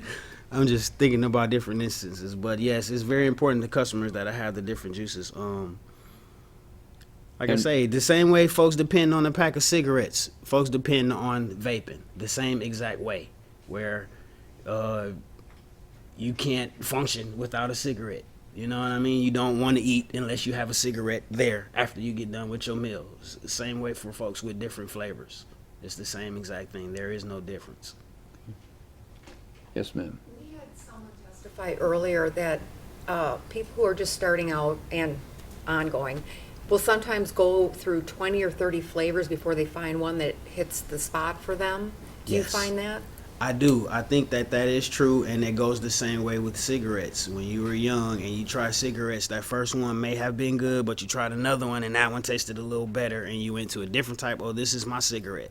So yes, it's the same exact thing. Yes, but it's just healthier.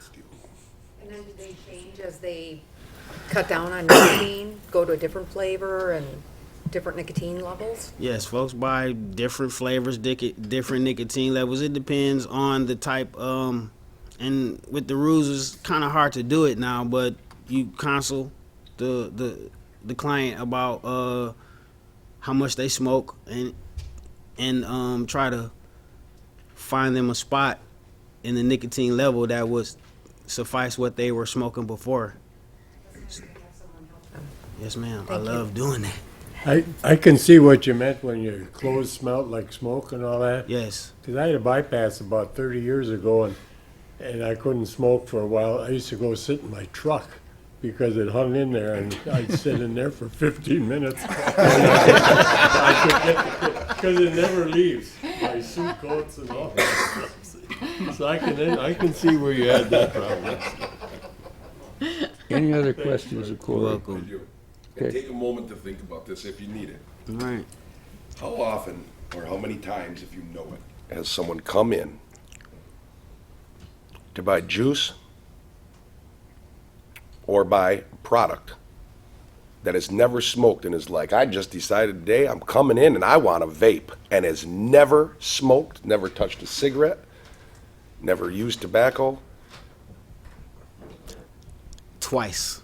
Okay, so it's happened, but It's happened twice since I've been there so far. That's happened twice, and I think from vaping personally, and that's the best resource that I can give you is my personal.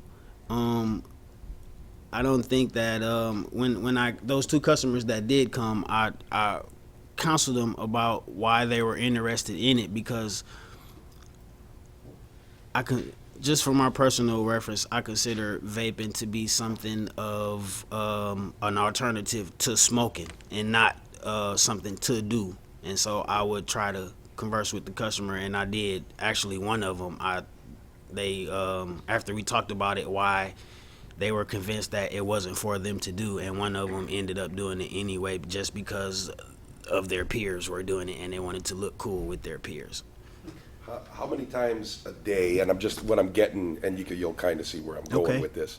You get quite a few people through the door, even if they don't buy anything, that come in, whether it's to say hi or whatever in the neighborhood, Right. you know. So you've had it happen twice. Would that be less than 1%? Would it be less than 5% of the people that have walked through your door? 2 people in the whole time you've been there. I'm just saying that's a very, very, very small percentage. That is a very small That have just come in and percentage. been like, oh, just out of the gate, I'm gonna vape because I want to, and like you said, they ended up not doing it anyways. So 1% of Or the less. people, 1% or less of the people have come in the shop that don't vape and want to vape or don't smoke. So it'd be and safe to want say to the vape. people that have come into the shop come in there because they're looking for an alternative to cigarettes. And Yes. if your shop was gone, they'd be down the street at the gas station or at the store getting some cigarettes. Yes, they would, and I also offer those. I offer tobacco products in my store as well. There are shops that don't offer it for various reasons, but I choose to offer it because it presents me with an opportunity Sure. to convert someone else and give them that opportunity to live a healthier life. Thank you. Welcome. Did I understand you to say that you have the tobacco products in there because if somebody comes in to buy them, it gives you the opportunity to try to convert them? I wouldn't want to use the word convert. I think that's a strong word, so I'll retract that, and I'll say it gives me an opportunity to present them with the information that's available to make a healthier decision for their life. And yes, sir. I'm still trying to get past this. You can't educate your customers on any of the products. I've not known that. Has that always been since you opened up your shop? Has that been the rules, or were those rules enacted recently? Those rules kind of like they've been around for a long time, I guess, and recently after August 8th, they kind of like came out with this little platform, and they gave some instructions on how to talk with customers and what you can't do. Basically, is what they told you what you can't do. I can get that to him so you can see what that looks like. If you don't have a copy of that, I'll make sure that Fred gets that. And it's also available online. I think it's August. I'll make sure you get the information for that though. And So it kind of became more official last year. Yeah, it was. I mean, it's been around. For the rule has been there, but they kind of like put it in the front that you can't do it. So. And we will go through that in the regulations. Okay. Just crazy. That information is there. That's Yes. one of the Corey, issues. touch on it, because I think that he'll know, but I have something that I kind of want to address, and it Okay, should be that's pretty- one of the issues that's raised in the litigation, is a violation of the First Amendment in that they're restricting people from giving that information. Even so, I had some. I had made some cards when I first opened up, and I was unaware of it. It's so much information. The packet or the download is over 400 pages long of words that I have. I mean, when I read the first sentence, there's 3 words in the sentence that have 10 words that I have to find the meaning for before I can understand what the sentence means. But I did have some cards printed out that stated a healthier alternative weights, and I was, and I hadn't read through everything, but I was told that that was not permitted, or came to my understanding that I can't not make those assumptions that is not permitted. But as the doctor stated, 95%, every test that I've ever taken, and I got a 95% on it, I walked out with a smile on my face because I passed. Yeah. You had referred to the head shops, and what those are is they're shops, especially in the city. Me being from Milwaukee when I was younger, but they sell things, and they say that they're for tobacco use. Yes. And if someone walks in there and says that they're going to use it for some different purpose, now the person can't sell it. But it sounds It's like not. There is no such thing. If I have those products, and if anyone comes in there, and it's funny, but if they use the wrong terminology, then I don't have anything in my store for those purposes at right. all. No. No, exactly. And what I'm saying though is they're almost treating vaping items in the same way. Yes, they are. Which would be for people to say, which would be for illegal contraband, if they're Yes. going to use it for illegal purposes instead of its intended purpose. Correct. And I just wanted to make sure so the board knew and the people watching knew. I want to make sure that was on the record.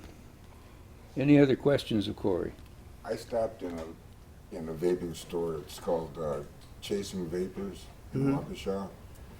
And they told me that they had to pull all their samples off the counter. They were no longer allowed to let you sample different flavors. That they had to pull it all off. Is that true, or is that? I think that is dependent on the owner of the shop and the way that they conduct the business there. There were rules stating that samples were not to be given for free, so you could charge a minimum amount for sampling of juices if you wanted to do that. And that again is one of the things that we'll talk to you about. That is a restriction that they put on. Any other questions of Corey? Corey, I know that your store is closed while you're here. I hope you have a great day and a successful day, and thank you very much. And thank you for the opportunity. Appreciate it. Thank you very much. Thank you, Corey. You're welcome. You're welcome. Everyone have a great day. Thank you. Thank you. Sean Casey, Yeah, Sean Casey's next. and Sean Casey's going to join us, Mr. Chairman, by Skype, I think. So if, from Canada, so if you'll be administering the oath by Skype. Remember, the camera's over there. Mm-hmm. Oh, yeah, I was looking over there the other time. Thank you, thank you. It's a lot of cameras. Not used to the camera. And do we have him on yet? We do not, correct? He's been just waiting and watching.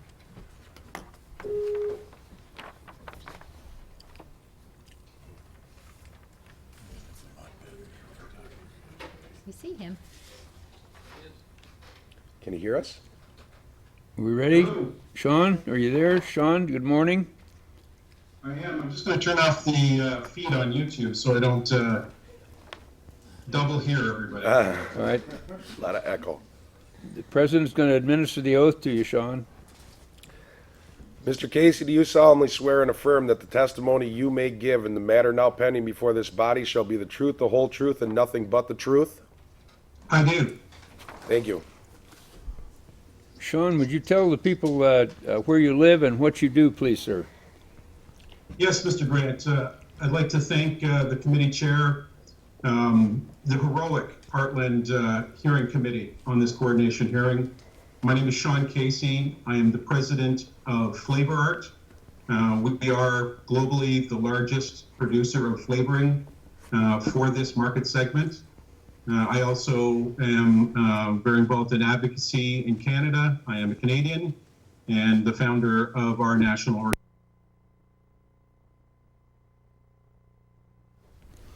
organization. And tell the members of the board what you do with flavors, Sean, please. We manufacture flavors specifically designed for this space.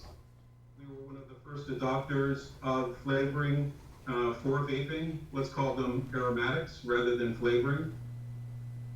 Vapor, you smell it. We also were the first and probably still the leading company to provide research into creating flavors for aerosol for the electronic cigarette industry. Our public website that provides very significant toxicology reporting on our flavors is available for your review at clearstreamonward.com.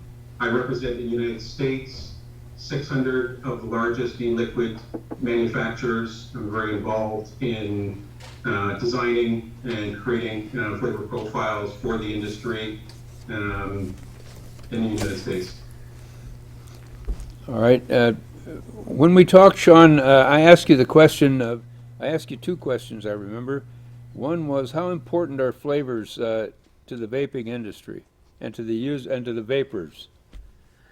Thank you, Fred, and committee. Great question. But let me start by reiterating the intelligent comment that Corey just made, and I really enjoyed that testimony. In fact, he made me prior to talk about his daughter. Flavors are actually important to vapors rather than the vaping industry.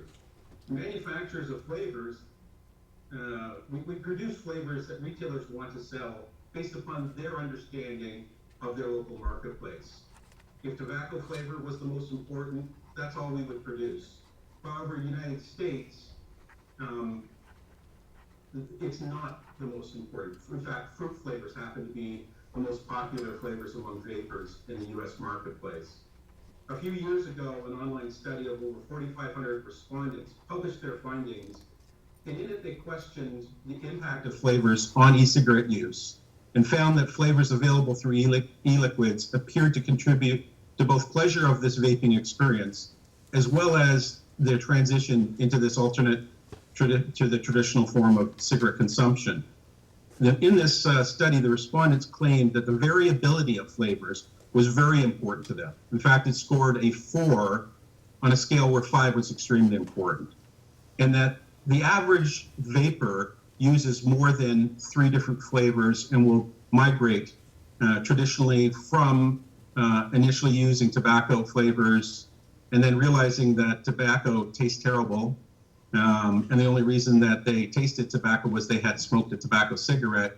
And when they come to terms with that there is more pleasurable flavors that will keep them on this product, and it's a strong inducement to staying on the product, that they are opened their minds to finding out what really will keep them on this product.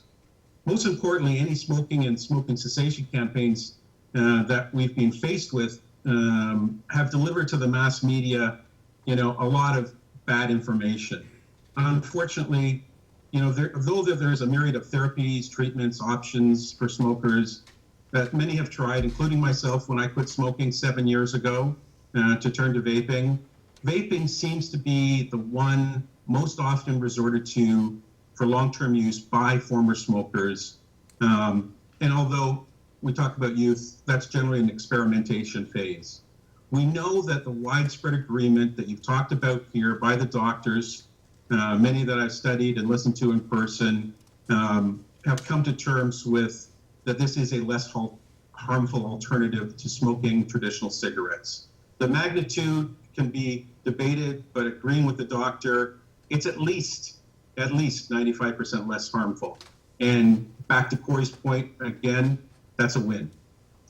So to answer that question succinctly, if e-cigarette consumers are opting for a less harmful alternative, and they cite the availability of flavors as the very important factor for the success in adopting a less harmful alternative, it just blows my mind why we were going to make it harder for them to transition. You said that you stopped smoking, was it 7 or 8 years ago? Just 7 years ago, January 23rd.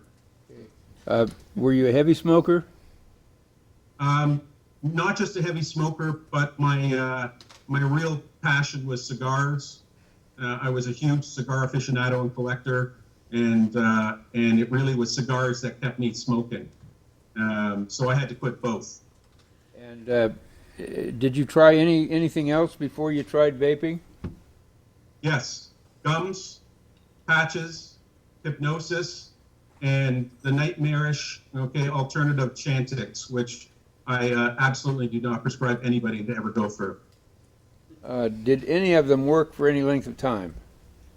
I actually quit cold turkey for 9 years until my son was born, and I made a pact with my wife that I would not smoke when we had a child. And so none of them really worked until vaping. I constantly went back. Have you seen any difference in health? Yeah, absolutely. I'm probably 10 pounds lighter. I'm exercising more. I'm an avid kayaker. I find that my cardiovascular capacity is greatly strengthened without being on tobacco cigarettes. My doctor has constantly given me 2 thumbs up every year that I go for a checkup in the last 7 years, and strongly suggests that I continue to vape because nicotine is never going to kill me. As a chemist, as a guy that's invested a lot of money in research, nicotine is not the enemy. It's the combustion of tobacco and the carcinogens created as a result that's the enemy. Okay. Sean, I ask you the question of because of the argument that's made that one of the reasons that the government would like to ban flavoring is because it attracts children to vaping. And I ask you about that. Would you tell the board what your opinion of that is, please?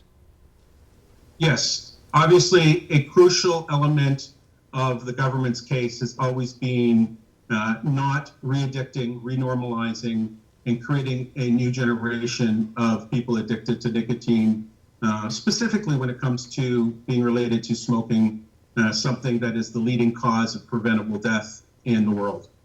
The vape market has evolved. A lot of vaping these days is done, as you've seen, through these devices that are loaded with flavored nicotine or non-nicotine liquid. There's all sorts of flavors out there.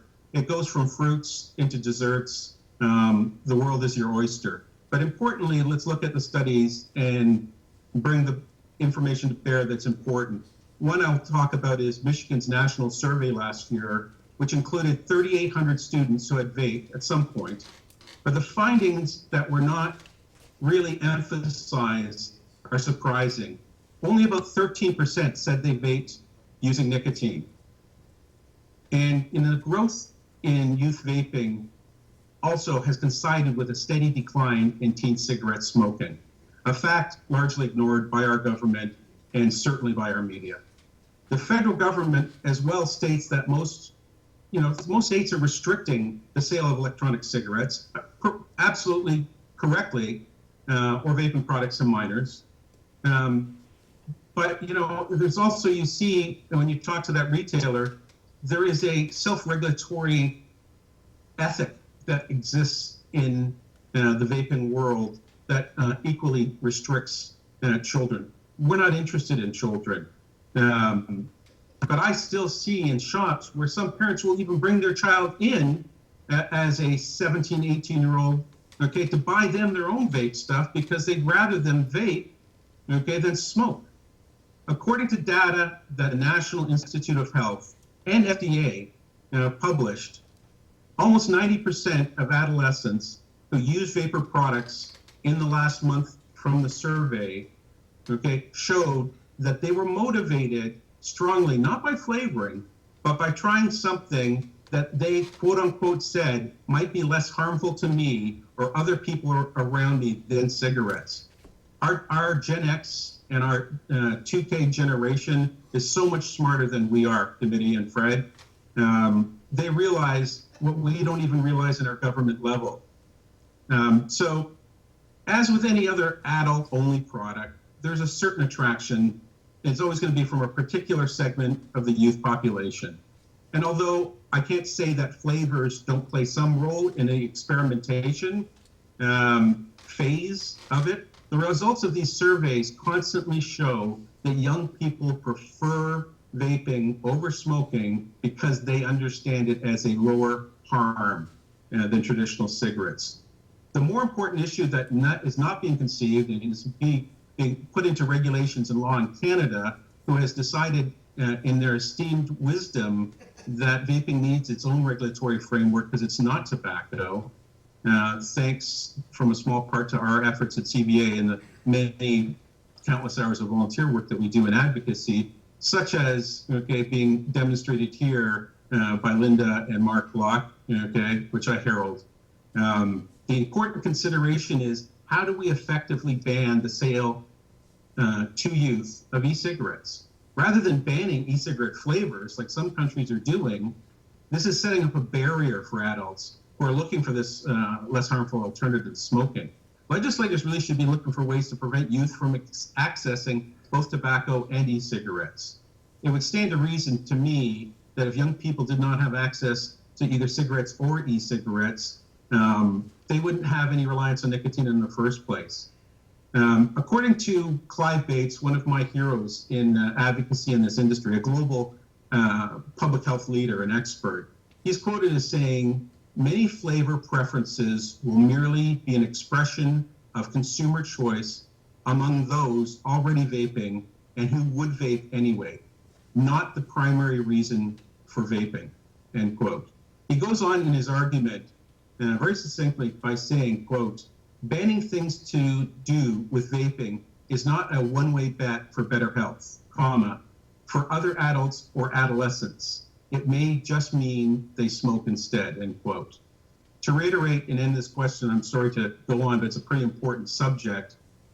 The availability of flavors are a necessary inducement for an adult smoker to transition to vaping. The solution to this issue of, are they attractive to kids?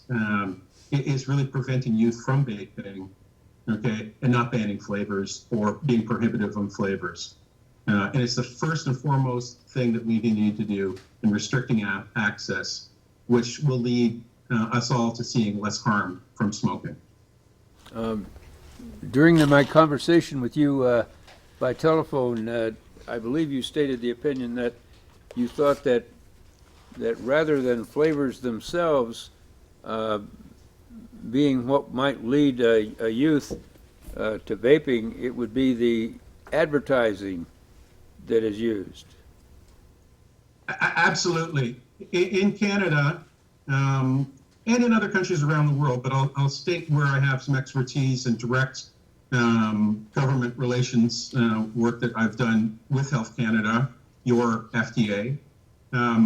What we've realized is it's not about flavoring or access to flavoring. We've realized that what we have to do is really guard against big tobacco coming into this marketplace and any immature or unprofessional businesses that might enter this marketplace as it continues to grow exponentially fast forward. And what we need to do is restrict the promotion and advertising of this product.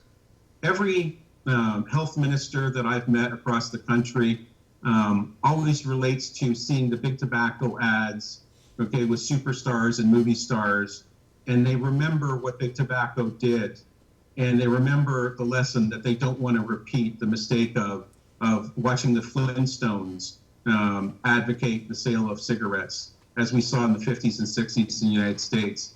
And at the initiation of vaping being popular, we saw big tobacco come on the air in large network TV stations in the United States, utilizing the same methodology again, utilizing somebody that might be attractive to induce them into this product that they hadn't been before.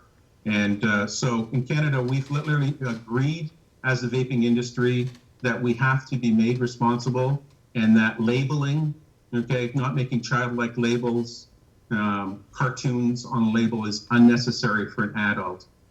Calling something yummy, yummy gummy bear is not necessary. Okay, it's a candy flavor, and advertisement has to be restricted. And we've accepted that as a national organization representing our members across the country. And I think our members agree and understand the responsibility that we have to take if we're going to continue to help a large percentage of our population who still doesn't believe yet that this is safer than tobacco. That's unfortunately what our protagonists have been very successful working with the government to do. Right now, the majority of Americans think that vaping is just as dangerous as the leading cause of death, which will lead to 50%. 1 in 2 smokers will die early. Guaranteed. Stats are out there. And right now, unfortunately, we have to change that, and there's a lot of education that we have to get back. We can make health claims in Canada. It's something we're working out the regulations in our law. Our bill is just finalizing its final passing reading, but amendments are in play for regulations.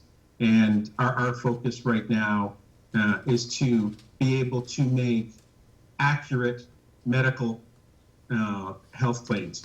When we're being able to cite specific clinical peer-reviewed medical evidence, but not being able to make spurious health claims. Are there any questions of Mr. Casey?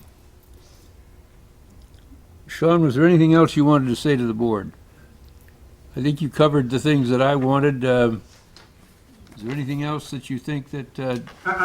I would just like to say that flavors are there and designed, okay? They're market-driven inducement to encourage adults to purchase vape liquid and the technology that goes along with it. Any premise that flavors are designed to appeal to kids, as a guy that has literally designed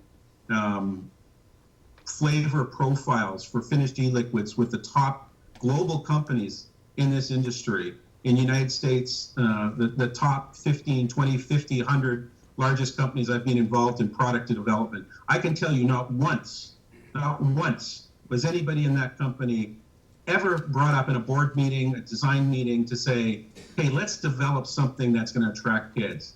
That was never, okay, something. I can tell you right now, I'm vaping lemon pie, I'm vaping root beer float, okay, and these are flavors that 50-year-olds like myself enjoy and help me keep away from tobacco. All right. Any questions? Sean, thank you very much for taking time this morning. to join us. You've done exactly what I wanted and needed for the evidence. Thank you so much. I want to close by saying, Fred, thank you very much, okay, for providing Hartland this guidance. Thank you to EBCA, and quite frankly, thank you to everybody on this committee. I don't think you realize, but you're literally on the world stage right now. I'm talking in chat right now to Italy, England, Canada, France, Finland, and South Africa. Colleagues of mine that work with me in my offices at Flavor in those marketplaces. And this is a David and Goliath thing. And you deserve and you need to utilize this coordination strategy to help millions and millions of America find an alternative to their tobacco addiction. Thank you, Sean. I wish you luck. Thank you very much. Thank you. I don't know whether the members of the board realize, but yesterday at one point there were 7,900 people watching the hearing, so. I was one of them. Yes, yes. And it came through perfectly, by the way. We have Larry Flick available now, again by Skype, or at least by telephone. Is it Skype? Larry has worked very closely with Congressman Duncan Hunter of California, who introduced the bill on Thursday, the first day of the hearing. And Larry is going to join us to talk about that bill and the filing of it in Congress.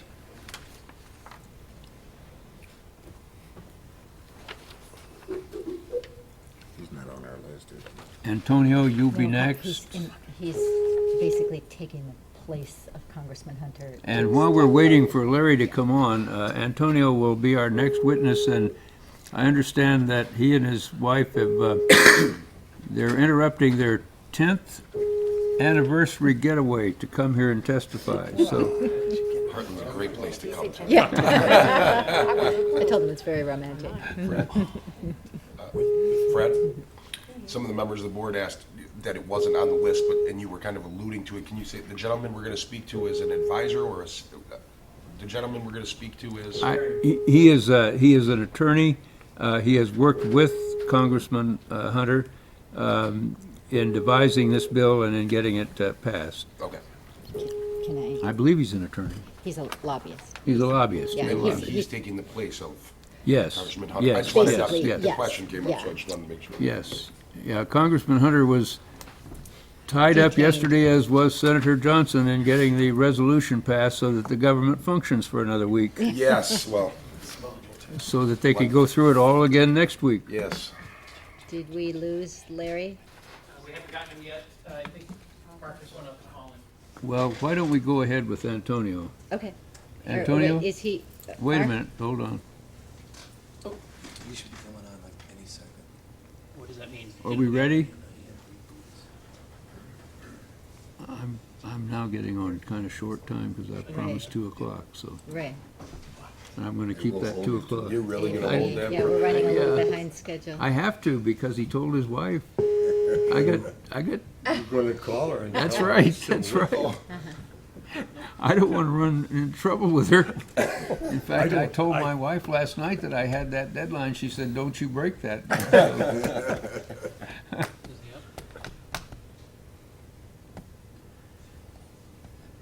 I really appreciate all of you taking your Saturday for this. I do. Everything that people have said to me outside this hearing room has been of very high compliments to you folks for doing this. This is quite interesting. I've never gone through anything like this.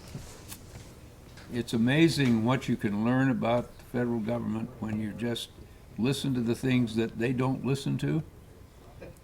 See, people don't pay attention to it, I don't think. They don't seem to be interested unless They, you're forced to. And some of the testimony you've heard shows why. Yeah. There's so much money involved, and there's so many lobbyists and special interest groups that they don't bother to get down to the facts. I always say follow the money.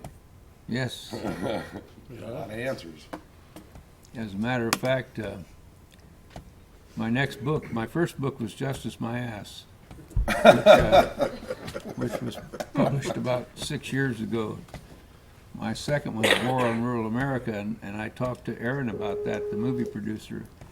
He asked me what I thought was wrong with DC, and I said bigness. It's too big.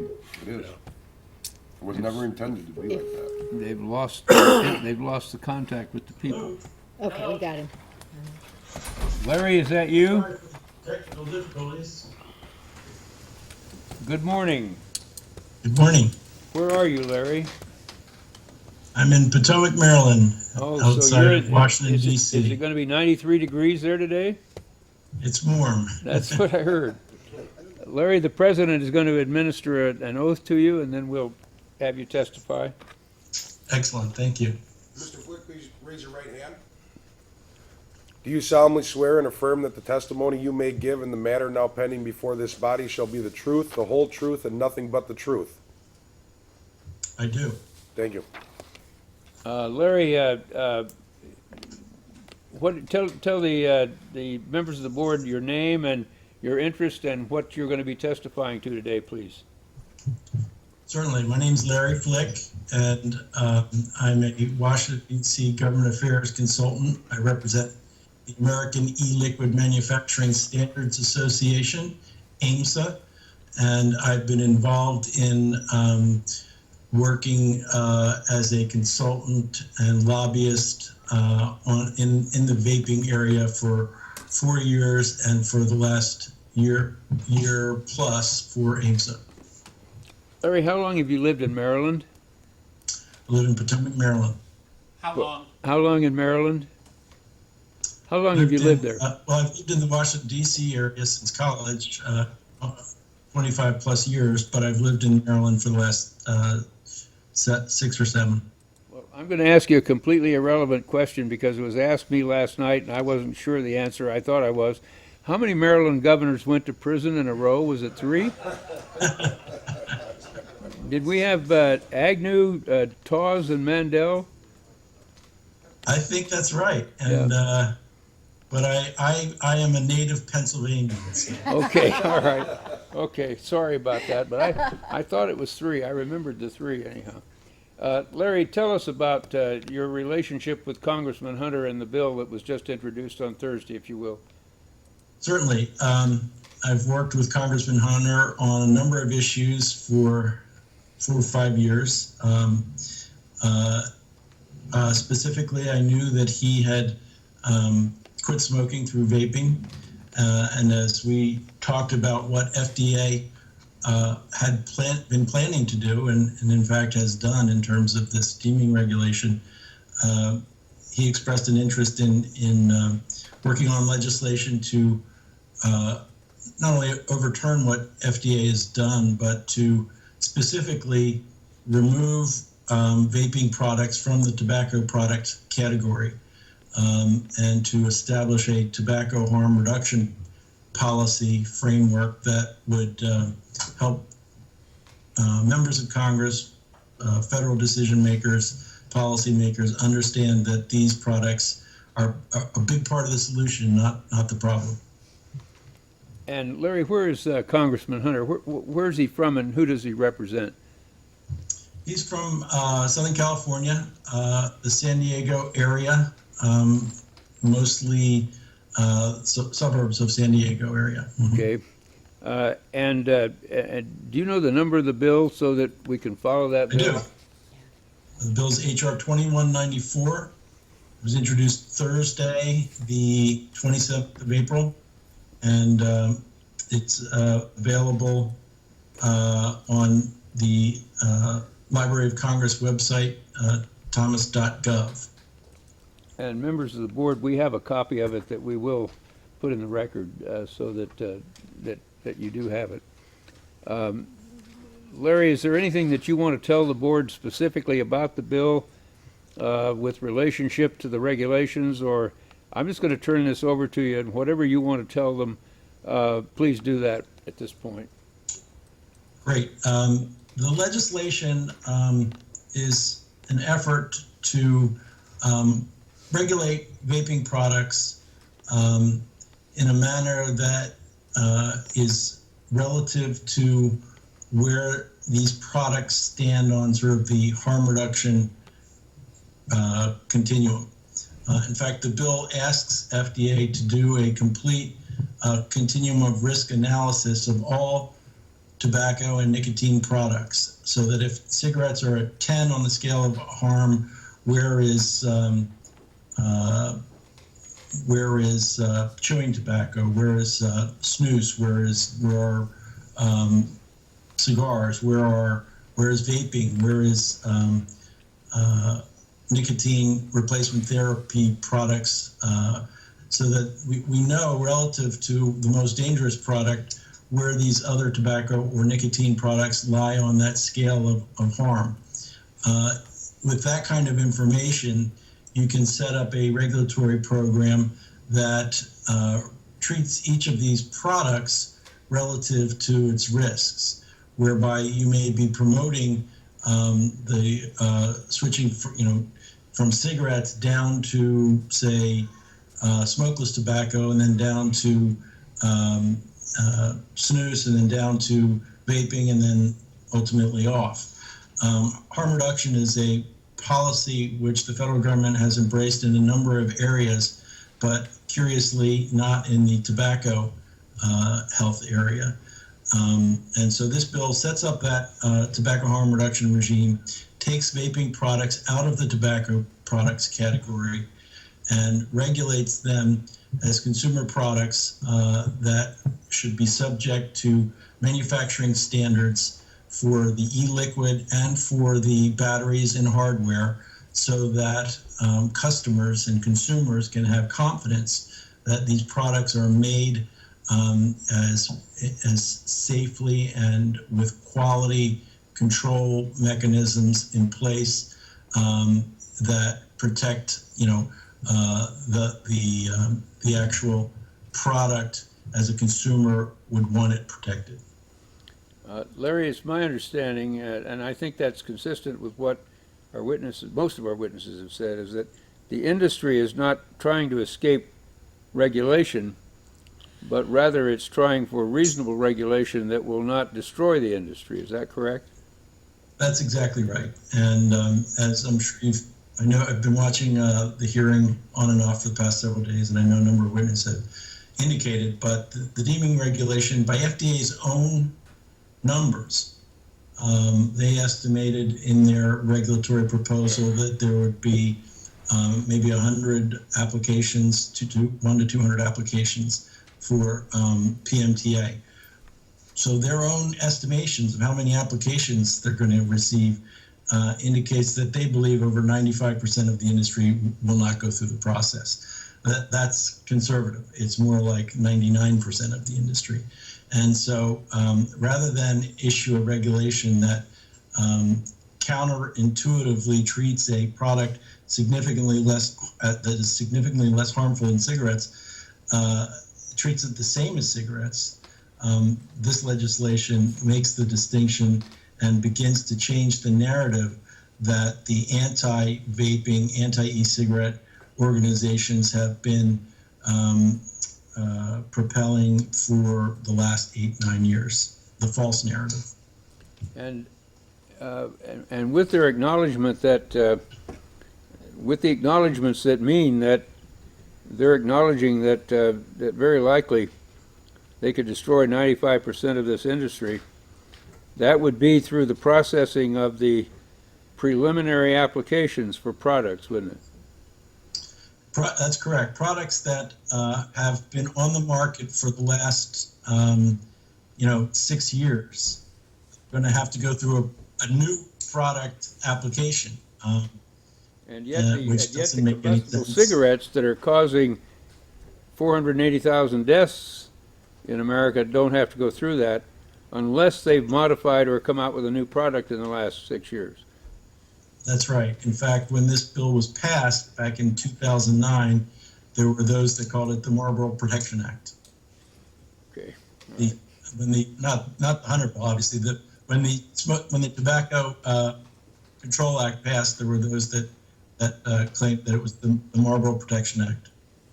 We had testimony yesterday from someone who said that it was Bill from Pittsburgh, who said that at one of the workshops that he went to, or information centers, one of the tobacco companies referred to the regulation as being the second pillar of their business plan. That kind of fits the Marlboro Protection Act, doesn't it? Exactly. So if you're a deadly, we know cigarettes are deadly, and yet they don't have to go through all of these safety reviews and this application process that vaping products that are already on the market to go through. And this bill would as a result of this bill, if it passes, that would not be the case. That would not be in the law. That's right. If this bill were to pass, all vaping products would have to comply with manufacturing standards, safety standards for batteries, etc., and would have to certify to the FDA that they're in compliance. It prohibits the sale of these products to individuals under 18. It has marketing restrictions on marketing to youth. So it is intended strictly to allow smokers. I mean, the title of the bill is the Cigarette Smoking Reduction and Electronic Vapor Alternatives Act of 2017. So its purpose is to give smokers the chance to understand that there are products less harmful than smoking, and they can still deal with their nicotine addiction at the same time as reducing harm. Okay. Any questions of Mr. Flick, members of the board? Yes, ma'am. You had mentioned that the cigarettes that have been on the market for years and have not changed do not have to go through this process. What about the nicotine patches and the nicotine gum? Do they have to go through any of that process? They go through a drug approval process. They are pharmaceutical drugs made by pharmaceutical companies, so they do go through the drug approval process. They make therapeutic claims, and they are originally they were prescribed by doctors. I think a number of now consumers can get over the counter, but they've gone through that process. And if you're going to make therapeutic claims, then you do need to be approved as a drug. But under the regulations as they exist, the deeming regulations, they don't apply to those and require them to go through the preliminary application. They do not, but I will tell you that the PMTA process is probably just as expensive and onerous as going through the drug approval process. Okay. May not take as long, I'm not sure. Okay. Any other questions? Larry, Combustible cigarettes do not need to go through this process? that's correct, unless there's a new product by the cigarette companies that have come out in the last 6 years, they don't go through the process. So all the old ones are all just Right. grandfathered in. Right. So you had made mention, Mr. Flick, that you think 99% approximately of these companies will be pushed out because they're not going to be able to go through the process through the FDA. So if the cigarettes are grandfathered in that are made by huge corporations, who's going to benefit when those 99% drop out?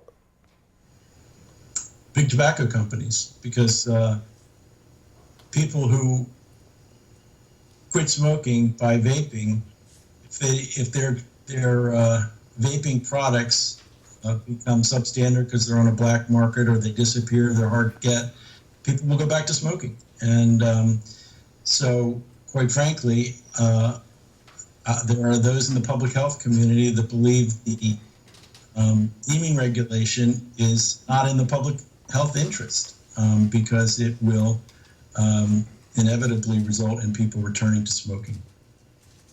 That's what led, Mr. President, to the comment by many people, kind of by joking but not joking, that the act was the Marlboro Protection Act. Yeah, it appears that it wouldn't happen any other way because, Right. as I alluded to yesterday, the product's not going to go away.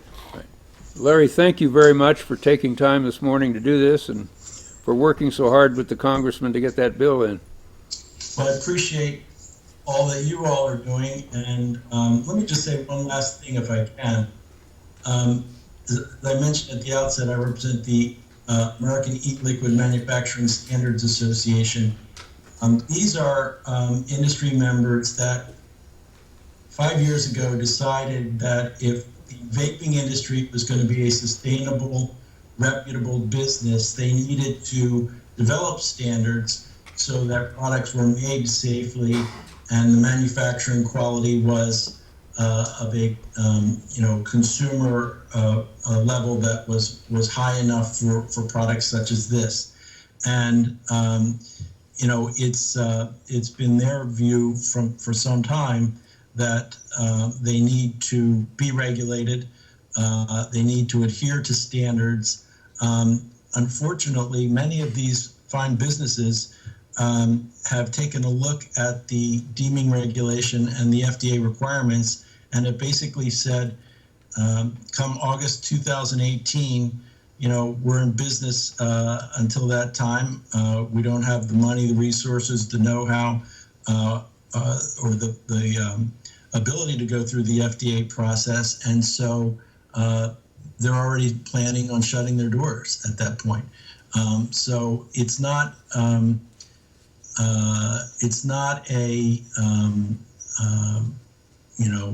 just an idea that these businesses may go out, may be effectively regulated out of businesses. Businesses in this industry are already planning to be kicked out, close their doors because they won't be able to comply, and that's sad. So, Thank you very much, Larry. Thanks. Thank you. Okay. That was a big thank you. We appreciate your efforts. you bet. Antonio. I won't bring my laptop up. Yes. I have some notes. Does anybody in case? Oh, okay. Antonio has a voice that should be on the radio. Yeah. I have a face for radio as well.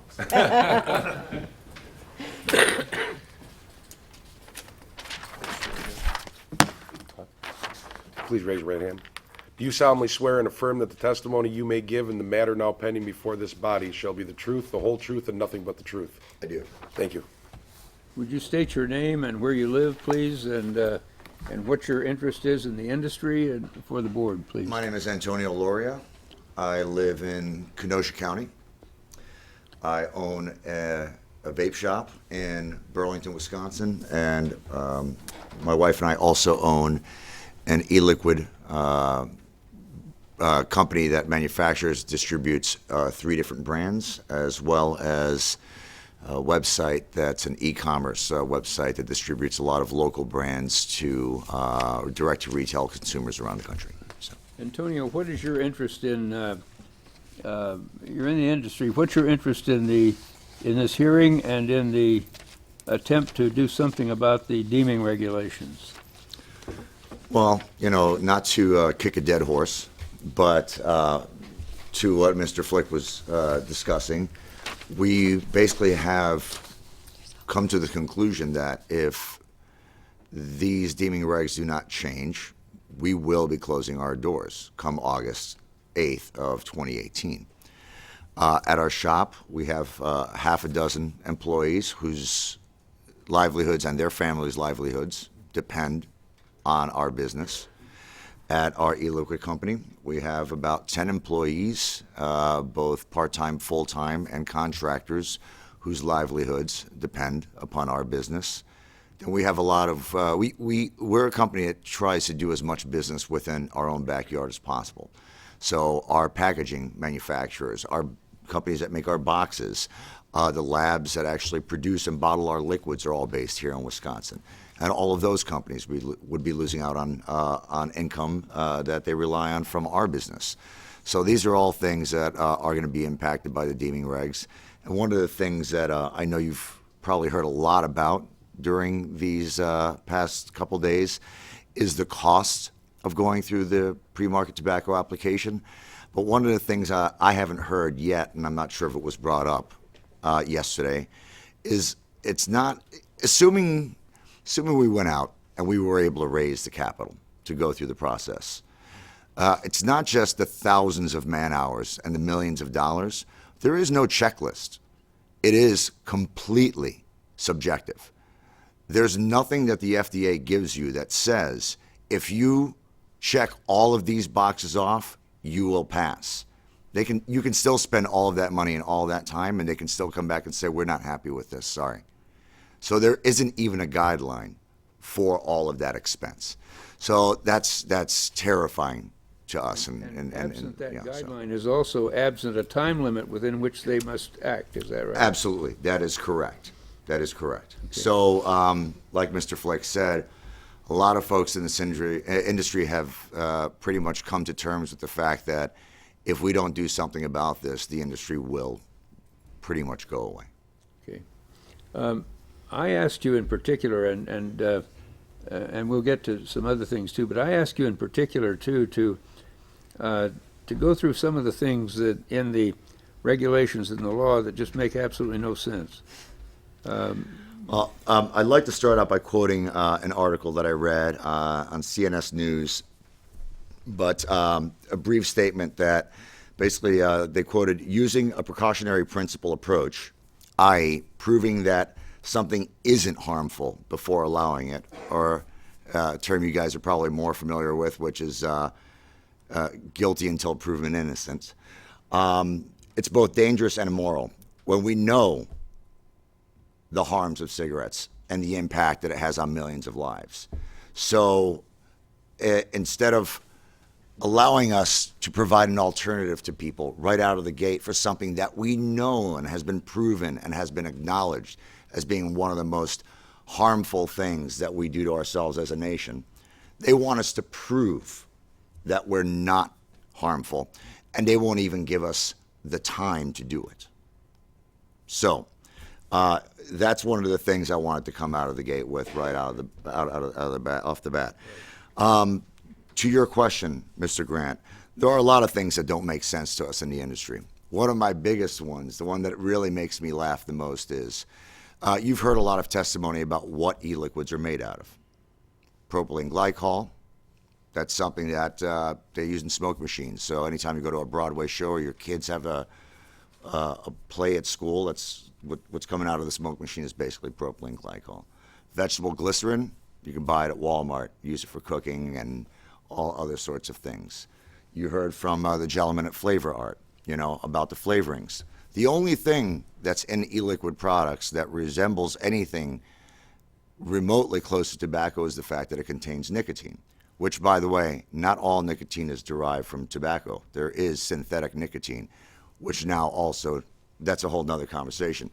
But us as e-liquid manufacturers are required by the FDA in our products that have zero nicotine in it, we're still required to put on the bottle, this is a tobacco product.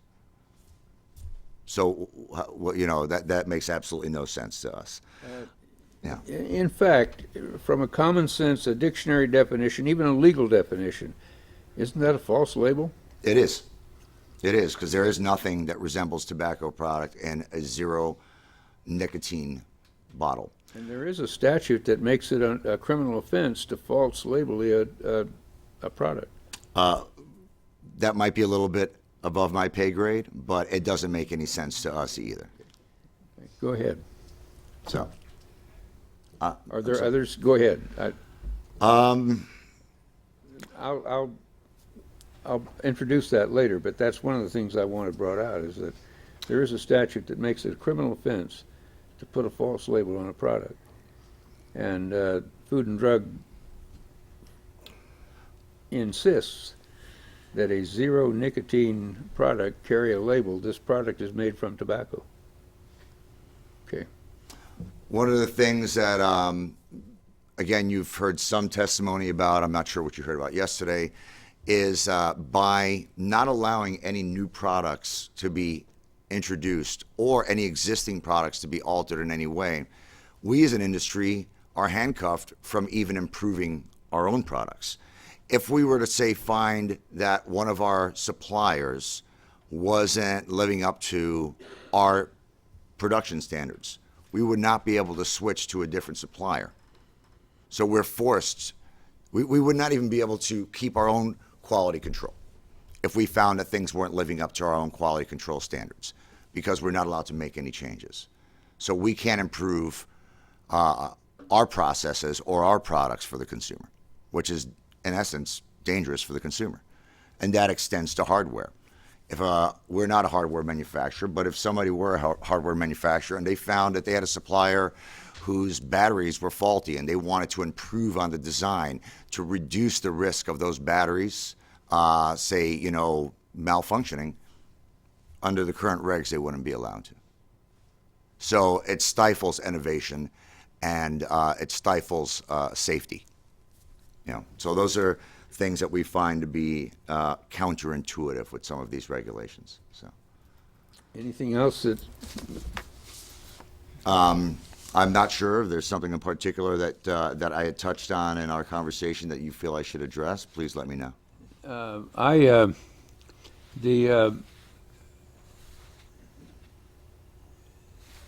I'd like to just go to the business of your business then, and the impact that it's going to have on your business and on your customers and so on, if these regulations stay in place. Well, as an e-liquid manufacturer, we wouldn't be able to stay in business. I mean, that's just cut and dry. As a vape shop, our vape shop might be able to remain in business, but it would be, again, with a very limited amount of selection in products. Innovation would be stifled. The likelihood is it would go away. You've heard testimony from Corey, for example, earlier, that we're currently limited as to what we can and can't do with our customers and how much we can educate them. You know, we have folks who come into our shop who are in their 60s who wanted to quit smoking. And, you know, some folks are more technologically inclined than others, but a lot of our customers want us to show them, how do we put this together? How do we put the liquid in here? You know, when do we have to change our coils? And we're limited to what we can and can't do and what we can and can't show them, you know? So they get frustrated or they'll be unhappy with their product. What happens? That's a very easy way to go back to your old habits. Like Corey said, if we make any alterations to these products, we're considered a tobacco manufacturer. You know, so. Antonio, Yeah. One of the things that we talked about was the fact that the hardware components, coils, cotton, batteries, and so on, Yep. each one of them as an individual component you can buy in a store That is correct. over the counter with no problem. That is correct. So inside, what essentially makes up an electronic nicotine delivery system is a battery, a coil, cotton, and e-liquid. And every one of those components you can buy separately in a store. It's when you combine them that the FDA requires you to be licensed as a tobacco manufacturer in any capacity. So the coil is made out of wire that you can get at any electrical supply shop, electrician supply shop. Cotton, it's medical grade cotton. It's not the same stuff that you maybe get at Walgreens, but it's available over the counter. As are the batteries. Lithium-ion batteries that have existed. They're not anything new. They're just more efficient than they used to be, but they're just batteries. When you combine all of these elements, now it becomes a tobacco product. So just altering any one of them, the coil itself, creating a coil is taking a piece of wire and wrapping it in a certain amount of times in a certain way so that it has a certain amount of resistance. But just by the action of doing that and introducing it into anything that is considered an ENDS, you're now a tobacco manufacturer. So these are the limitations that, and sort of the idiocies of this, that any person could go out and do this at any given time. You can go out there and do it right now, any one of you guys, if you wanted to. I'm not saying that that's what you're supposed to do. Us as an industry, we have a responsibility to do things properly. But so to your question, yes, all of these things are available over the counter. So. Antonio, what in your past you worked for a marketing company that represented Reynolds Tobacco? That is right? correct. I like to say in my previous life, I worked in mobile marketing, direct-to-consumer marketing, and one of our large clients was an agency called BFG Communications, and their largest client was RJR. I traveled around the country and did large format marketing events at NASCAR, music festivals, et cetera, bike rallies for Camel. And when we talked, you talked to me about how you thought that it was rather strange as a result of what you did and what you knew about the tobacco industry, when you heard that the deeming regulations were going to come out and in effect, ultimately de facto at least, put the vaping business out of business. Is that right? Would you talk to the board about that? That is correct. You know, there's a lot of, and I'm not an expert witness, so I'm not going to go off topic here, but there are a lot of things that came about through the MSA, or the Master Settlement Agreement, which is that large document that the government and tobacco companies came to an arrangement with. There's a lot of things, Chairman, what you said, follow the money. There's a lot of things in there that are not just about lobbyists or taxes, but they're about that Master Settlement Agreement and what responsibility tobacco companies have to paying certain states and municipalities based on what they agreed on. You know, and when we saw this, these deeming regs come out, you know, it, in my personal opinion, it's obviously very suspect on what those regulations would do in our industry and how it would allow these agreements and arrangements that Big Tobacco's already made with the government to continue to exist without, you know, opposition or hindrance. Again, without getting too deep into it, I'm not an expert witness, so I don't want to get on a soapbox here. So, And Antonio, you were a smoker, is that right? 29 years. And do you vape now? Absolutely. I haven't touched any form of tobacco in over a year. And did you try other ways to stop? Absolutely. What ways? Tried the patch, tried the gum, tried cold turkey.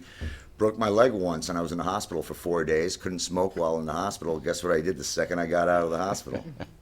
Lit up a cigarette. You'd think after 4 days of no tobacco, it'd be a good time to probably try to kick it, but no, absolutely not. So I tried everything. And who was it that said earlier, the doctor that was on? Yes, a big part about vaping is the ceremony. A big part about smoking is the ceremony. I'm going to step outside and clear my thoughts and just take a minute for myself. You know, there are a lot of times smokers go outside to have a cigarette. They don't even really want one. They just want that moment to themselves. So vaping was the only thing that I ever found that had any success. And not only did it have any success, it had all the success. I no longer smoke. And do you see a difference in your health since you quit? 100%. Will you tell the board about that, please? I don't get sick as often. If I do, it doesn't last 2 weeks, the coughing and the hacking. I don't have a cough anymore. I breathe better. I taste better. I smell better. My dentist loves me. I don't have to get my teeth cleaned 4 times a year. I'm back to 2. So inflammation of the gums and, you know, other oral hygiene problems that come from smoking a lot of cigarettes, those have basically vanished. Not to mention my wife likes the way I smell a lot more. And is your shop, how many customers would you say that you have? I'd say we have a good 75 to 100 regulars that rotate through our shop in our community. And your shop is it's more than just a place they come to buy products, isn't it? That is correct. Our shop was, you know, we call it a vape cafe. You know, we have tables, we have free Wi-Fi, we have sodas, we have TVs, movies, video games. We see it as, you know, we're in a small town. If you guys haven't, or if you're not familiar with Burlington, it's a small community like you guys have here in Hartland. There isn't a lot of entertainment for folks who don't drink. So if you don't drink, a lot of, you know, a lot of folks will hang out in the parking lot of the 7-Eleven. You know, this is a place where they can actually come and be amongst their peers and not feel threatened and not feel ostracized and, you know, have fun and be in a safe environment where they know they're welcome. So we have a lot of people that come and hang out at our shop. We have a lot of ex-addicts that hang out at our shop because, you know, they need somewhere to be, or, you know, ex-alcoholics, or, like I said, folks who just don't go to bars. And we like to think of our place as our shop as a haven for them. So, how many people work for you in your shop? 5. And so if you had to close, it would be you and your wife and 5 people. What would happen? What do you do for a living then? What do they do for a living? Well, it would affect different members of our team in different ways. I can tell you that there are some members of our team, I can think of a couple in particular, who now, while approaching their mid-20s, when they were a little bit younger, they were very attracted to and very interested in this sort of pioneer industry of vapor products. And they've become experts in their own right. And they've learned through apprenticeship, through the hard knocks, through trial and error. And they've become experts in their own industry. Needless to say, some of these folks may not have gone to college or may not have gotten other vocational training. Now some of these folks have children and have families, and for them to have to go back to the drawing board and learn a new skill might be a little bit prohibitive given their current state in life. So they basically would be, they would have dedicated a portion of their life to learning a skill and having the rug pulled out from under them, and now, not having the ability to use that skill. So, In talking to you and your wife on the telephone and seeing what you've submitted and so on, it occurs to me that you might well both be the kind of people that would attempt to give out information with regard to the relative safety of vaping as opposed to combustible cigarettes. that's a tough conversation. That's one that really gets under our skin. Obviously, I'm sure you've already heard through testimony that we're not allowed in any capacity. And this actually is something that the FDA already promoted before the deeming regs of August 8th of last year, was that we're not allowed to say that this is a smoking cessation device or that it's an alternative, a healthier alternative to smoking. We're not allowed to promote that in any capacity. We're not even allowed to cite studies in other countries that refute what the FDA is saying. So if somebody comes into our shop, I can't say to them, you've been smoking for 20 years, you should really try vaping. It'll help you feel a lot better. I'm not allowed to say that. I'm also not allowed to say, well, even though logic would assume if I'm not allowed to promote it as a product that's a healthier alternative, okay, but can I steer you to a study that was done, say, by the Royal College of Physicians in England, who have come out and publicly said that it's 95% less harmful than traditional combustible tobacco? I'm not allowed to even do that. So. Are you allowed to leave literature on the counter? Obviously, but I'm not allowed to use that as any form of advertising or marketing for our product. Are you allowed to tell someone, just as conversation, that, hey, I used to smoke, this is what I used, this is what I'm using to get off of it? Personal opinion, if I'm not on the other side of the counter. Okay, so if you walk to the other side, you can... If I'm talking to you as a peer, that's one thing. If I'm trying to sell you a product from the other side of the counter, listen, I'm not going to tell you that there isn't a lot of folks who already break this rule. But the rule is in place. Another question. I go buy a device, the fact that it needs a battery, battery dies, I go out and buy a battery, so now it becomes, and I put it in, it becomes a tobacco product. Now, for some reason, the device isn't working. Can I bring that device to you? I bought it from you. Can I bring it to you and say, can you help me fix this? I don't know what's wrong here. I can exchange it for you, But you can't. but I can't fix it for you. Why? Because if I make any alterations to it, now I'm a tobacco manufacturer.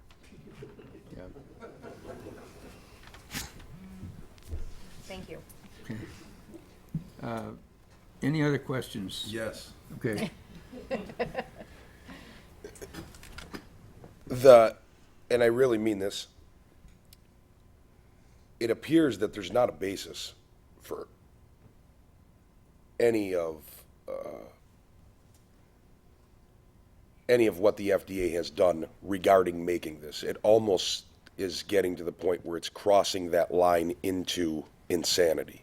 It would appear so, but In your opinion, do you think that they are hindering the ability to put products in the hands of people that already smoke, where the years could be added to those smokers' lives if they were to come off of tobacco? Absolutely. Absolutely, 100%. I've lost 2 family members to lung cancer. I grew up in the 80s when a lot of people smoked, nobody cared, even though they already at that point started to know that tobacco was bad. But I know a lot of families who've been affected by this, and I know a lot of people who've come into our shop, a lot of people that I've met in my personal life, including myself. My mother right now is in her last stages of battling stage 4 lung cancer. She won't be around probably till past Christmas. I know so many people who say, I wish I could have given this to my mom or to my dad or to my grandfather or my uncle or to my children, And the FDA, like I said, is being very irresponsible by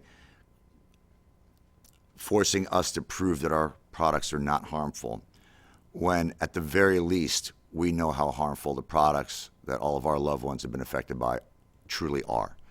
So the burden of proof should be on them to prove that we're doing something worse than what we're trying to rectify.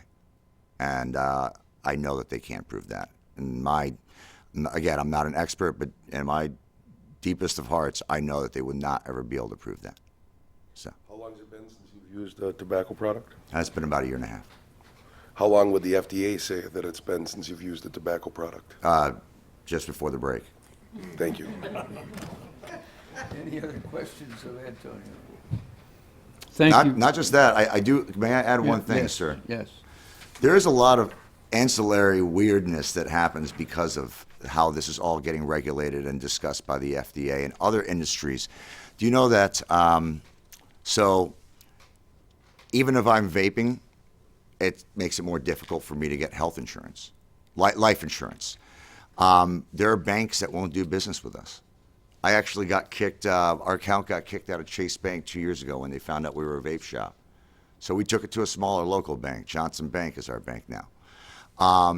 There are insurance companies that won't do business with members of the vape industry. MasterCard has now imposed a mandatory annual fee for anybody that is in the vape industry that wants to use MasterCard services. And mind you, you can't just use Visa. You have to use both. So basically every business has to pay this $500 a year fee. There's a lot of things that these regulations are tarnishing this industry inadvertently, from just a financial standpoint, and from, like I said, from an insurance standpoint. So, it's gotten frustrating on so many levels, not just the level of, health, but, just the overall impact that it has on business owners. I mean, I know you've heard countless amount of testimony about this, but I wanted to just thank you guys from, hearing it from my point of view. So, I'm just going to add real quick. The same kind of things we talked about, the cartoons, cigarettes. I mean, we've all seen the commercials, everything. You can go and look at old TV, combustible cigarette commercials. Yeah. I mean, the Fred Flintstone, on and on and on. The songs they put along with them, all that kind of stuff. The doctors, 9 out of 10 say smoke Camel.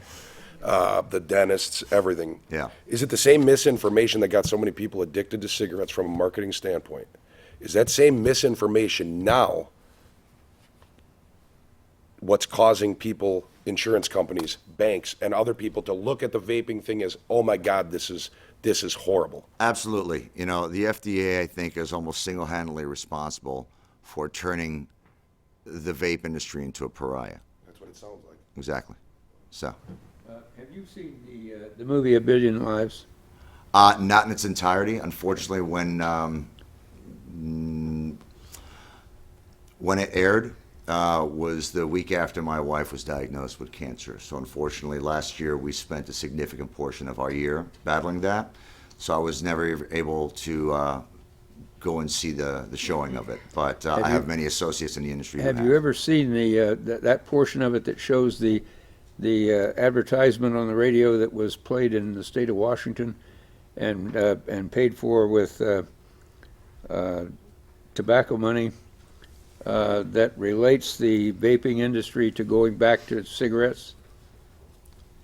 I'm not familiar with that, but I'm also not surprised. Okay, and that kind of advertising is permissible, while the advertising or statements about this being a safer product are not. Correct. And it's permissible to put false information on our packaging that's detrimental to our business, but it's not permissible for us to even cite a study by a world-renowned reputable medical organization that refutes the FDA's claims. So there's a double standard here, of course. Yes.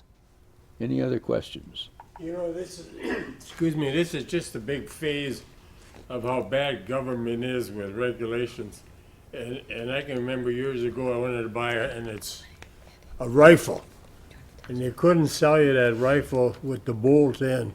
So they sold it on page 1 without the bolt, but on page 4, you could buy the bolt because it was illegal to sell the two together. Right. And that's another phase of government, big government, with regulations that are stupid. We as an industry, you've heard time and time again, we're not saying that this should not be regulated. You know, public safety, good business practice, cleanliness, these are all important. You know, you go to a restaurant, there are certain standards. You know, you don't want to eat food that was made in a dirty kitchen that has cockroaches in it. You know, there are standards, of course. We're not saying that there shouldn't be standards. We're just saying that these shouldn't be the standards because these standards are not based on anything that's realistic. Yes. In fact, there are no standards in these regulations at all. In fact, there are no clear-cut standards in these regulations whatsoever. Exactly. So. Thank you very much, Antonio. We My pleasure. Thank you, guys. Appreciate both of you taking your weekend and coming here. Our pleasure. Thank you very much. I want all the owners except Jeff to come to the table. Okay. Or the other witnesses except Jeff to come to the table. Okay. And then if we could take just a minute or maybe 5 minutes, and we'll get organized for the remainder of our. We've got the. I've got the other. Witnesses. Stores here, and then Jeff, and then Lou, and then we have one at 1 o'clock. Pardon? There's food out there. Yeah. Do you want to? Did you want to have a small break? About for 5 lunch or minutes, and about we'll 5? get organized for our last run of witnesses. About 5 minutes, or 10 if you We have want. lunch in the hallway right now. We have. Do you want to take a lunch break? Oh, a lunch break? It's 12 o'clock. Let's do that. We can do and then 25 get to back. 30 Okay, minutes. If you take a lunch break, that's fine. We'll be ready to go then, and we'll. Okay, we'll get 30 minutes. You gotta get me home by 2 or call my wife. That's right, and I'm not gonna.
Mr. Chairman. Gary, Charlie, and Michael, please. I'm going to have you all come up at once.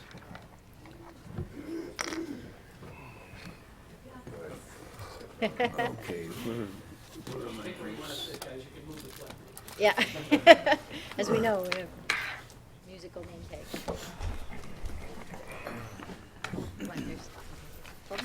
Gentlemen, can you raise your right hands?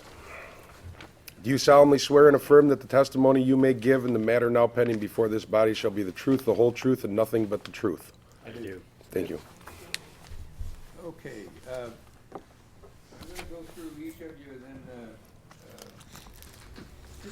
I'm not discriminating against you having you all up here at once, it's just a matter of timing. Let's get it done. Okay. Michael, would you state your full name, please, for the record, for the board? William Michael McCreary. And Gary? Gary L. Fluette Jr. And Charlie. And just tell the board, each one in order, what brings you here? What is your role in the industry and why are you here? And then I'll start with the questions. Okay. He asked us to move the mic in front of us when we talk. No, it'll pick you up. All right, thank you.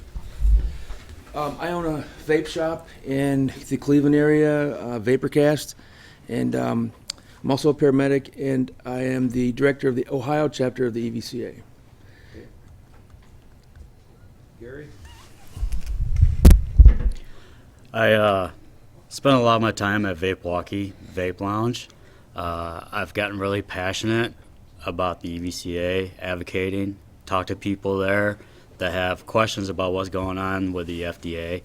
I am also an ex-smoker, smoked for about 30 years, been off cigarettes, haven't touched one for 9 months as of Monday.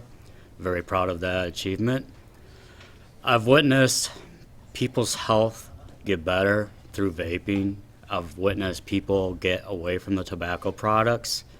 I am also one of those lucky few, when I started vaping, after 3 days, took my cigarettes, threw them away. A lot of people that jump into vaping to get off the tobacco products can't say that. Where do you live? I live in Hartland, Wisconsin. Okay. Charlie? I'm Charlie Billick, the owner of Vape Walkie, a vape shop in Pewaukee, and reside in Merton, Wisconsin. Okay. Michael, you have, as I understand, a visual tour of your store, is that right? Yeah, we have a virtual tour of our shop. Okay. I think you pulled it up on the computer. You just have to follow the arrows, and you can go just walk through and see. And the reason that the reason that we wanted to do this is that, tell them about your shop first of all. Well, it's welcome to young and old. I know that earlier Corey was saying how they asked him how, about how old people can be. I mean, you have to be 18 to buy the products, but you're welcome to anybody young and old. So it's nice and well lit and everything. A lot of people come in and bring their children with them while they shop. And it's not just a store, is it?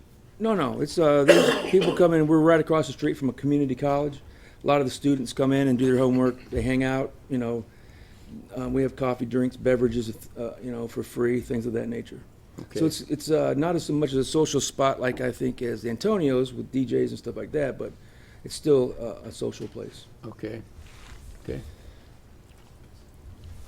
Go ahead and just take the board through. Just you have to click on the mouse and go in any direction you want. Just push the mouse, or you can just move it around. There you go. Oh, wow. Yeah. I tried to make it every time he took the pictures. I looked at the camera, so when you're in there, it's like I'm following you through. I don't know if it really came out that well or not, but yeah, so we're anybody, all ages can come in there, so it's open to everyone. And Michael, you were a smoker, right? 30 years. And how did you try to quit?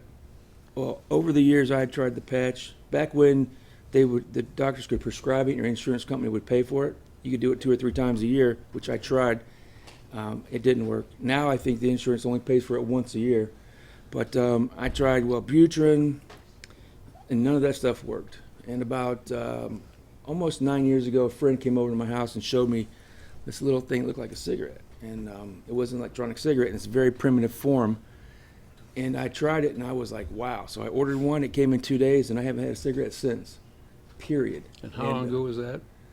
It was middle of 2008. Okay. When did you open your shop? The first one was December of 2011. The second one was December 25th, 2013. At the time you opened your shop, you also had another job, right? Correct. I was a paramedic at Metro Health in Cleveland, the Level 1 Trauma Center. Okay.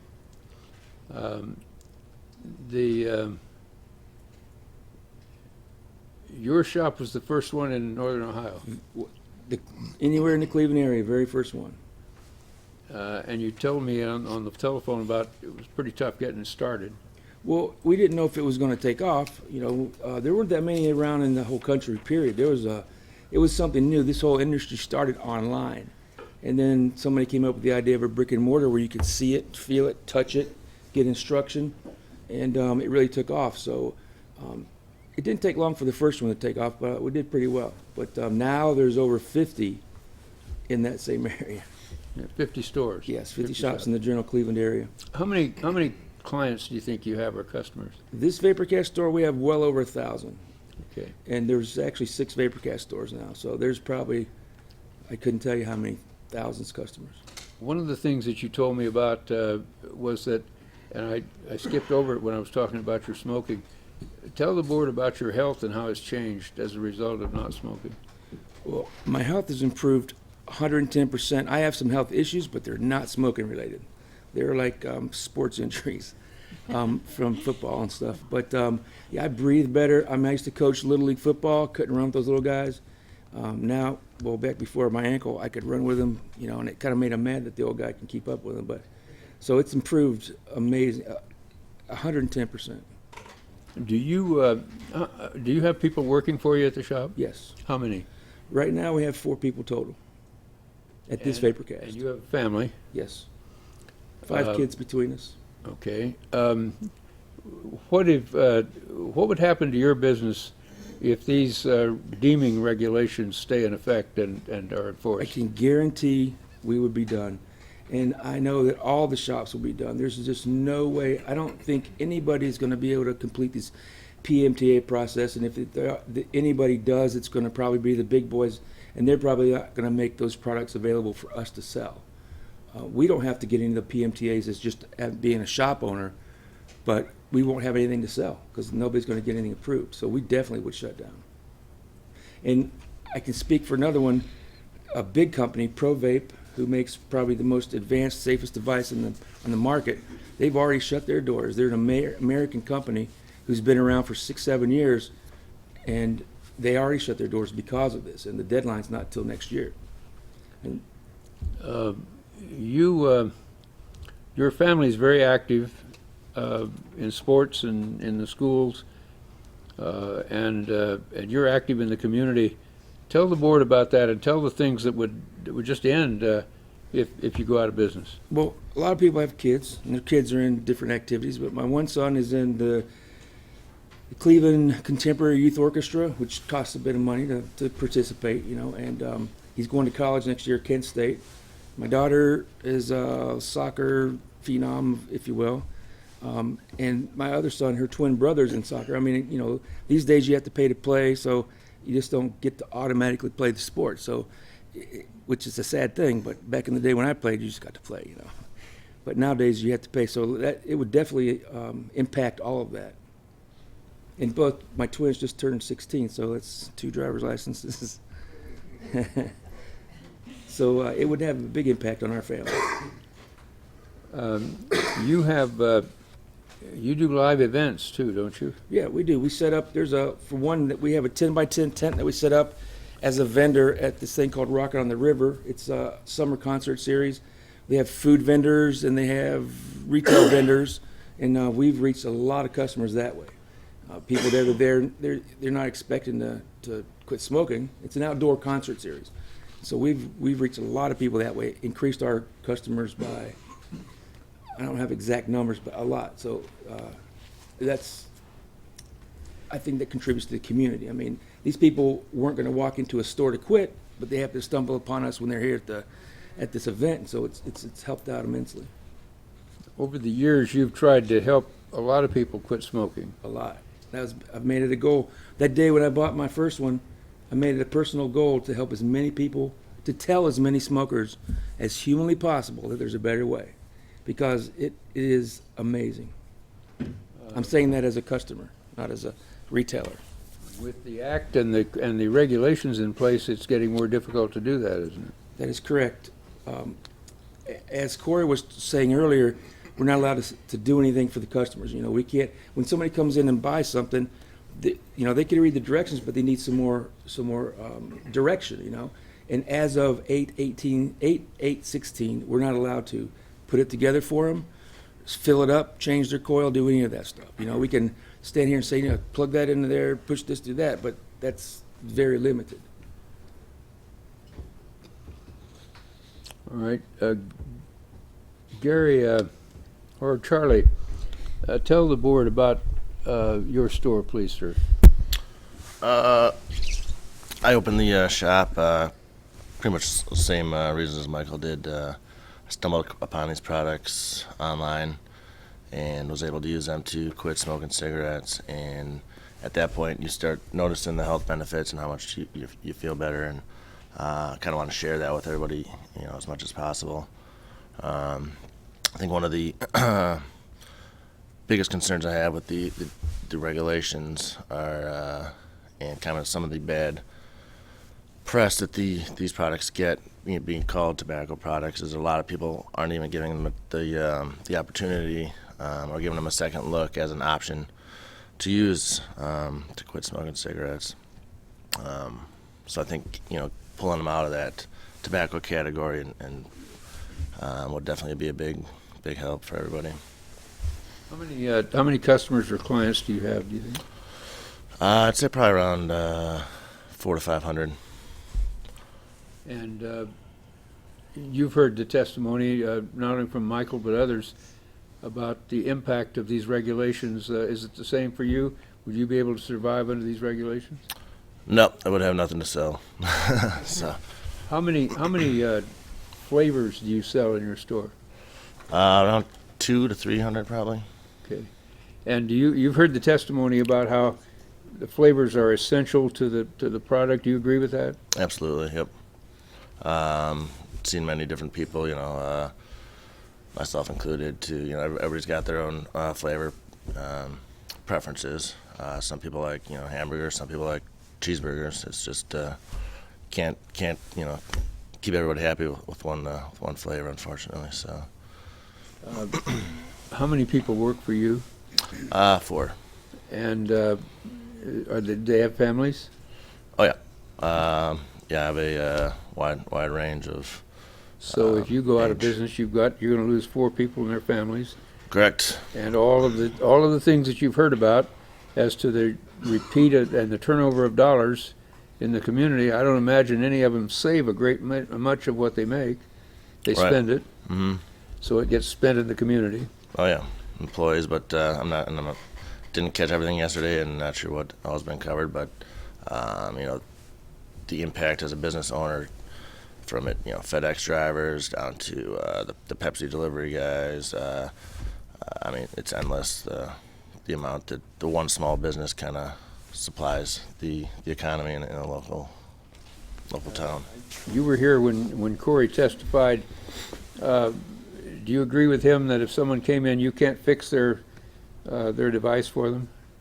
Right. Yeah, I don't want to be liable in that situation. Yeah.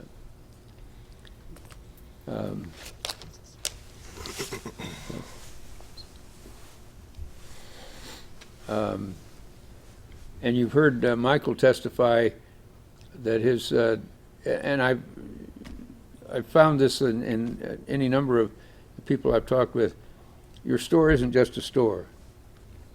Is that right? Right.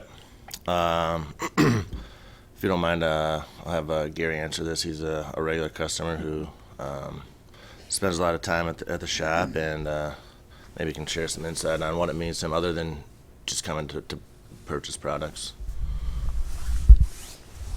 Go ahead, Gary. I find that some of the younger generations, even some of the older generations, come in there and they like to gather knowledge about what's going on. Some of them have no idea about how to build coils, which shop owners are no longer to educate about. Some of them want to know about battery safety. I've actually come up with a binder that I've put into the shop. All the information is available online. Younger generations, older generations, some of them don't have any knowledge of technology. So if they have questions, they can be directed to this. I'm not always there because I do work a regular full-time job. I've heard about people picking it up. And from there, they generate questions. Okay, my battery looks like this. What can I do? We can explain to them how to wrap that battery. I can show them if they want to know. They can be shown in the shop of how to wrap that battery so it's safe. When it comes down to building coils, it's all about ohms. Certain devices you do not want to build certain ohms on because then they become dangerous. So it comes down to education. And the people that come there and hang out, they like that. It gets them away from the bars, gets them away from environments where they might be around smokers, where there's temptation. Speaking for myself, I don't like being around smokers too often. I can smell them usually 5 feet away. And as was mentioned before, the smell can be repulsive, offensive. I haven't gone to the extent to talking to people about it and saying, hey, I'm sorry. My wife is one of those people that noticed, hey, you smell better. Hey, I'm proud of you. It's been 9 months now. How long did you smoke? I started smoking when I was 14, and my father actually caught me. I was at school. He found my cigarettes. I came home. I wasn't very proud of myself. And he told me, if you're man enough to smoke, light one in front of me. That's where it started. He said, don't smoke in the house, don't smoke at school. Don't take my cigarettes. I've been off cigarettes for 9 months now. So that puts me at 30 years. I'm going to be 44 years old. I can actually say my health has improved. My palate has improved. I can taste foods I couldn't taste before. I can walk past a bed of flowers and identify which flowers are which. I couldn't do that when I was smoking. I can run again. I work for a moving company. When I was smoking and I worked for that moving company, every half hour I wanted a cigarette. Now I can get halfway through a move on my way to the unload of a move before I even touch my vape.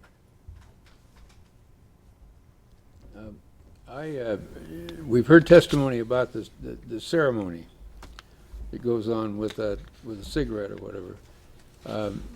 I never smoked because when I was 12, I was in a car in the wintertime in South Carolina for a 70-mile trip to get train tickets, and 3 cousins and my mother and my grandfather and my uncle were smoking. And by the time I got there, I was so sick that for some reason, I just never smoked. Unfortunately, it didn't carry over to alcohol. And so for many years, I was a raging alcoholic, and without recognizing it, because I knew you couldn't be an alcoholic and be successful. I knew you had to live under a bridge with a dirty trench coat. What I found as an alcoholic is that the bar was the ceremony. When I finished a brief, when I got on recess from a jury trial or something, I went to the bar where there were other people, and we drank together. Is that what you think causes people to come to your shops and socialize? It's a ceremony with the vaping, like I did in the bars? Yeah, I would imagine so. I mean, you get the recognition for quitting smoking, something that a lot of you share this similar moment with, or the different steps to it. Do you do that one great thing about bars and show football games? We do show at Packer games, yes. You have questions of, yes, ma'am? What is the average cost of a flavor or the size or amount? You can spend anywhere between $15 to $50 on average, I would say. Is it just the size the difference? Size, yep, is the main We have difference. 10 milliliter bottles that are $7.95, which then you have to use averages because everybody smokes different and vapes different. A 10 mil bottle should or could last a pack-a-day smoker about 5 to 7 days.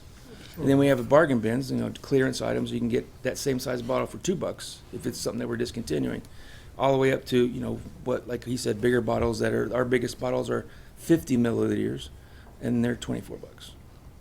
Other shops have even bigger bottles because there's kind of two kind of vapors now. The traditional vapors that use it for to replace the smoking go through a lot less product. So, like the 10 mil, you can go through 4 10 mils a month. Whereas some other vapors could go through 10 mils a day. So that's why they come up with these a lot bigger bottles that, the more you get, the cheaper it is, kind of thing. Is the nicotine actually in those bottles? Yes, it's already mixed in the liquids, pre-mixed. It's mixed in with the flavor. Correct. And so you have different levels on the shelf of different How many, levels of nicotine. in your shops, how many levels of nicotine do you have in those? We go from 0 to 36. Okay. And they go in increments of 6. So 3 would be the difference. It goes 0, 3, 6, 12, 18, 24, 36. And when your customer buys, they know what percentage they need, or? For the most part, new people, we use a method that we match the nicotine up that's kind of equivalent with your cigarette. If you start off too low, it won't satisfy the craving, so you'll want to do both. So if you can match up, and it's not an exact science, you have to ballpark it. And after time, we've kind of figured out a pretty good routine that's pretty successful. So when you say that, you said match them up. If I came into you and I'd been a Camel smoker, you have a percentage that you would tell me would we be? found that about 80% of people that smoke, there's 3 kinds of cigarettes: full flavor, lights, and ultra lights, for the most part. A full flavor cigarette's around the 24 range. About 80% of the people, 24 milligrams is seamless transition. Some of that 20% might need 36. Some could get away with 18. They're just averages, but for the most part, it works pretty well. Now, if you're a light smoker, the 18 is the average. Some might need 24. Some could get away with 12. We found that works pretty well. Some people, it's trial and error. That's a starting point. And then, after about a week or so, they'll know whether all the triggers, if it satisfies their cravings or not. And go ahead. So, you were saying lights or ultralights that Yes. fall in around. We're just going off average. here, Exactly. guesstimate. Yep. That's 18. A light cigarette's usually around the 18 milligram range. Okay. Correct. So, and can you give me again the numbers below 18? Okay, so you mean the milligram numbers? Yeah, just- I okay. think you Yeah, said- so what'd you say, 3, a 6? light. There's I think I don't know. I haven't had any cigarettes for a long time, but I think there's still ultralights out there. So the ultralights would be people who usually smoke ultralights would start around the 12 milligram range. If you're the light smoker, some people could get away with the lower level. Some might need a little bit higher. So that's just a starting point. So like 24, 18, and 12 for Right. the 3 types of cigarettes. And what milligram levels are underneath 12? 6.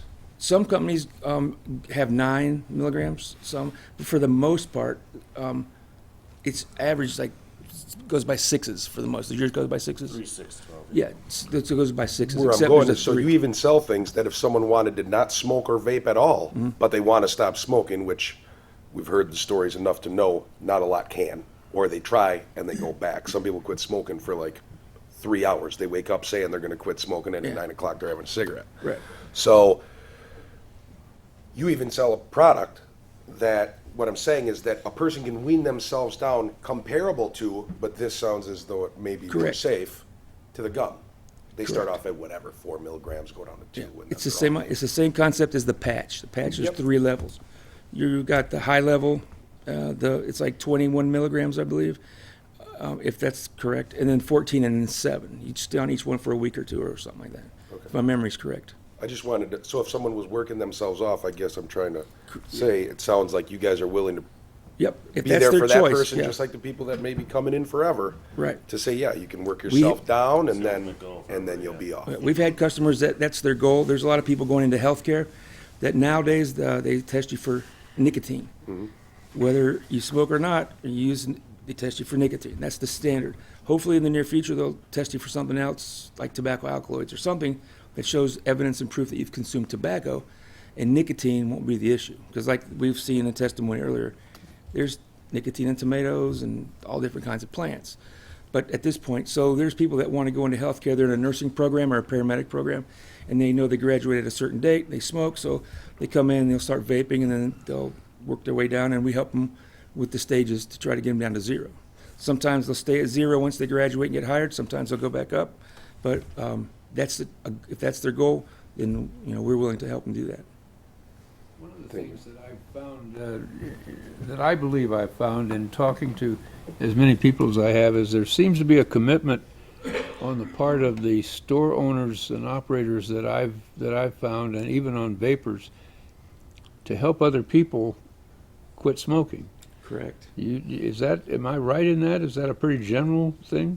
It's a pay it forward thing. Like when I see somebody smoking, sometimes it depends on the situation. I'll just hand them a card and walk away. Sometimes I'll ask them a question or two. But a lot of store owners, they want to help other people for sure.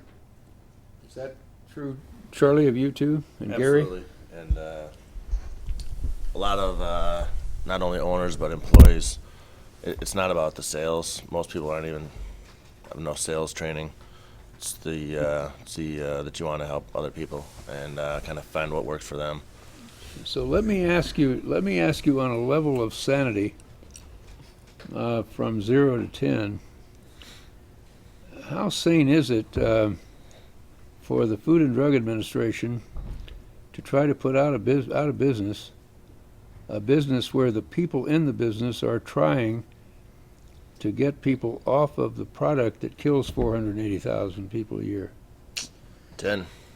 The sad thing is we all grew up thinking that the FDA was there to help protect us, and they had our back. And as you get older and realize what they're actually out there doing, it's the complete opposite, and that's really disappointing. I think it's insane. If I'm not going to get in trouble by saying that, I think it's insane. And I shouldn't say this because it's a comment, but they can't be that dumb.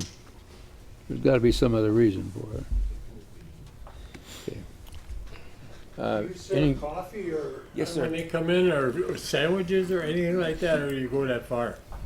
We offer beverages for sale, sodas and waters and teas, but yeah, when you get into food, I think it's another whole nother level with. That's what I was wondering. I saw tables, and I was wondering, a cup of coffee would be, or something like that. You got coffee, tea, refrigerator with different beverages in them. Yeah.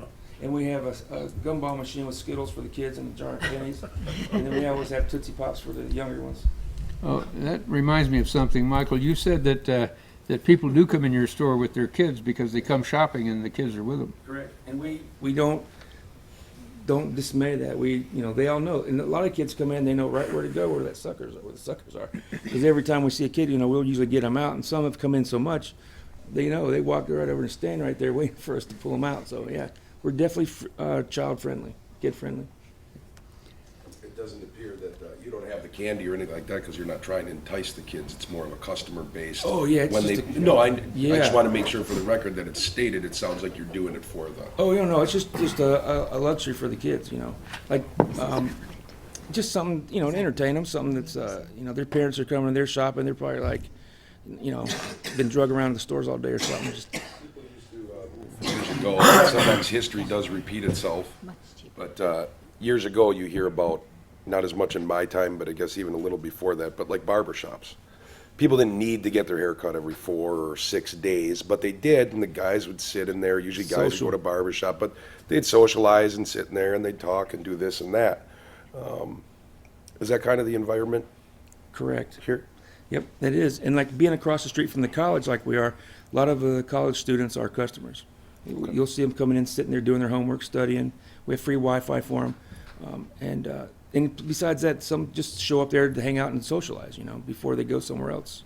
Or just come there as a destination. Tell me the difference in cost to the three of you. When you were smoking, the cost of cigarettes as compared to the cost of vaping. Well, it depends on what kind of vapor you are. If you're a traditional vapor and you just to get by and take care of your craving, you could replace a 5 In Ohio, cigarettes are $5 to $7 a pack. In our shop, the price of our prices, you can replace a $5 to $7 a day habit for $30 a month. For $30 a month. After you buy your equipment, correct? That's compared to $150 a month. Or, yeah, $200 a month, or right around there. Yeah. Okay. Gary, how about you? Since I started vaping after I got my hardware, I have noticed I save about $200 a month. Okay. Charlie? Yeah, it's like Michael was saying. There's, I mean, all sorts of like any kind of thing you get into. You can really spend as little or as much as you want. There's definitely ways to cut down costs and increasing your nicotine levels to lower the amount of liquid you're using, or vice versa. So there's really all over the place, but definitely there's absolutely a easy way to save money when compared to buying cigarettes every day. Talking about the larger bottles, is there a saving on that? Is it a mass saving? I mean, in other words, like if you buy a carton of cigarettes as compared to a package? Yep. Once you find a flavor you like and you're able to increase the bottle size, you can save money on that, like any other product or quantity. And Michael, you're under real pressure right now. I don't know whether the Ohio tax has already applied. Not yet. You've managed to beat that down twice in Ohio. Twice. Yeah, every 2 years they try to tax us. The governor wants to tax us a sin tax. It's been 69% every time, and they're trying to do it again this time, the 69%. So we've rallied, we've lobbied, we've petitions, letters to the Congress, to the politicians.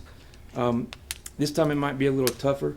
I think Ohio has a $300 million deficit, and there's an energy deal that's going on there somewhere. There might be some leverage that way, but it shouldn't be taxed any different than any other product, like buying a shirt or glasses or a piece of paper. It's not a sin. It's not like cigarettes or beer or alcohol, and they've tried to impose that on us 3 times. And have you watched the movie A Billion Lives? Oh yes, I was here in Wisconsin for the North American premiere. Do you recall the ad that was shown in the state of Washington that was financed by funds from the American Cancer or something? Yeah, I believe so. Can you, well enough that you can describe that ad to the board? You're talking about the one where they use the tax money? Yes. I don't remember the ad in detail enough to probably explain it. But it was for cigarettes, correct? Yes. Okay, and I don't remember enough detail. It was against vaping. Right. And it shows that, it shows first of all the vaping, and then it says this is going to get us back to, and it goes clear back to the origins of showing the kid being given the cigarette to smoke. I don't remember that. You don't remember that Sorry. one? We're going to make sure that all the members of the board have one of the DVDs of the movie. Yeah. I really urge you to watch that when you have time at some point, and look at those ads that are paid for today that are okay, as opposed to the ones that are not okay from the standpoint of the safer product. Is there anything that any of you want to tell this board that I haven't covered in the questions? Coming down to the flavors, everybody's got their own palate. When I started vaping, I was kind of confused on it. And one thing that was explained to me, I started before August 8th of 16. Luckily, because then they could talk to me about it. I smoked menthol cigarettes. And what was recommended to me was, for my first year of vaping, to stay away from e-juice that tastes like menthol. Stay away from e-juice that tastes like tobacco. And that would help keep those cravings of wanting a cigarette away. I found it to be very effective. One other thing, in California, and I'm not sure whether it's in Los Angeles or San Francisco, but the governor has now a super majority by 1 vote in the Senate. He has veto-proof Democratic representation. And he just imposed a $2 tax on every pack of cigarettes, so that every pack went up $2. And just the other day, when I left there for the hearing, Philip Morris announced that they're going to reduce their price $2. Now, you don't expect they're selling those cigarettes for no profit, do you? No. So they're able to reduce the price by the amount of the tax and still make money off it. Well, you know, I grew up in North Carolina. You were in South Carolina. When I grew up, everybody smoked. My parents, everybody. Cigarettes were 25 cents a pack. And I remember the doesn't- signs in my grandfather's store, 15 cents yeah, for old golds, not a cough in a carload. it doesn't cost that much to make a pack of cigarettes. Yeah. I think 60, 70 cents maybe, if I'm not mistaken. And by the time they get to Ohio, it's $7. Yeah. That's all. They're making money.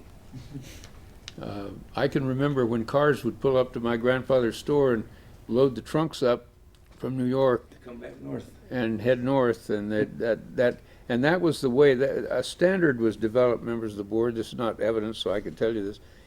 The Highway Patrol in Maryland and up the coast had a standard that if the back end of a car was certain distance from the street, the road, that was probable cause to stop them because they had non-taxed cigarettes in the trunk.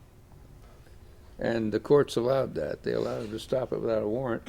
And almost invariably, that's what it was. They were loaded down with them. My uncle that worked at Goodyear, they'd come down to Myrtle Beach every year, and they'd pack that trunk full of cigarettes before they come to Ohio. Yeah.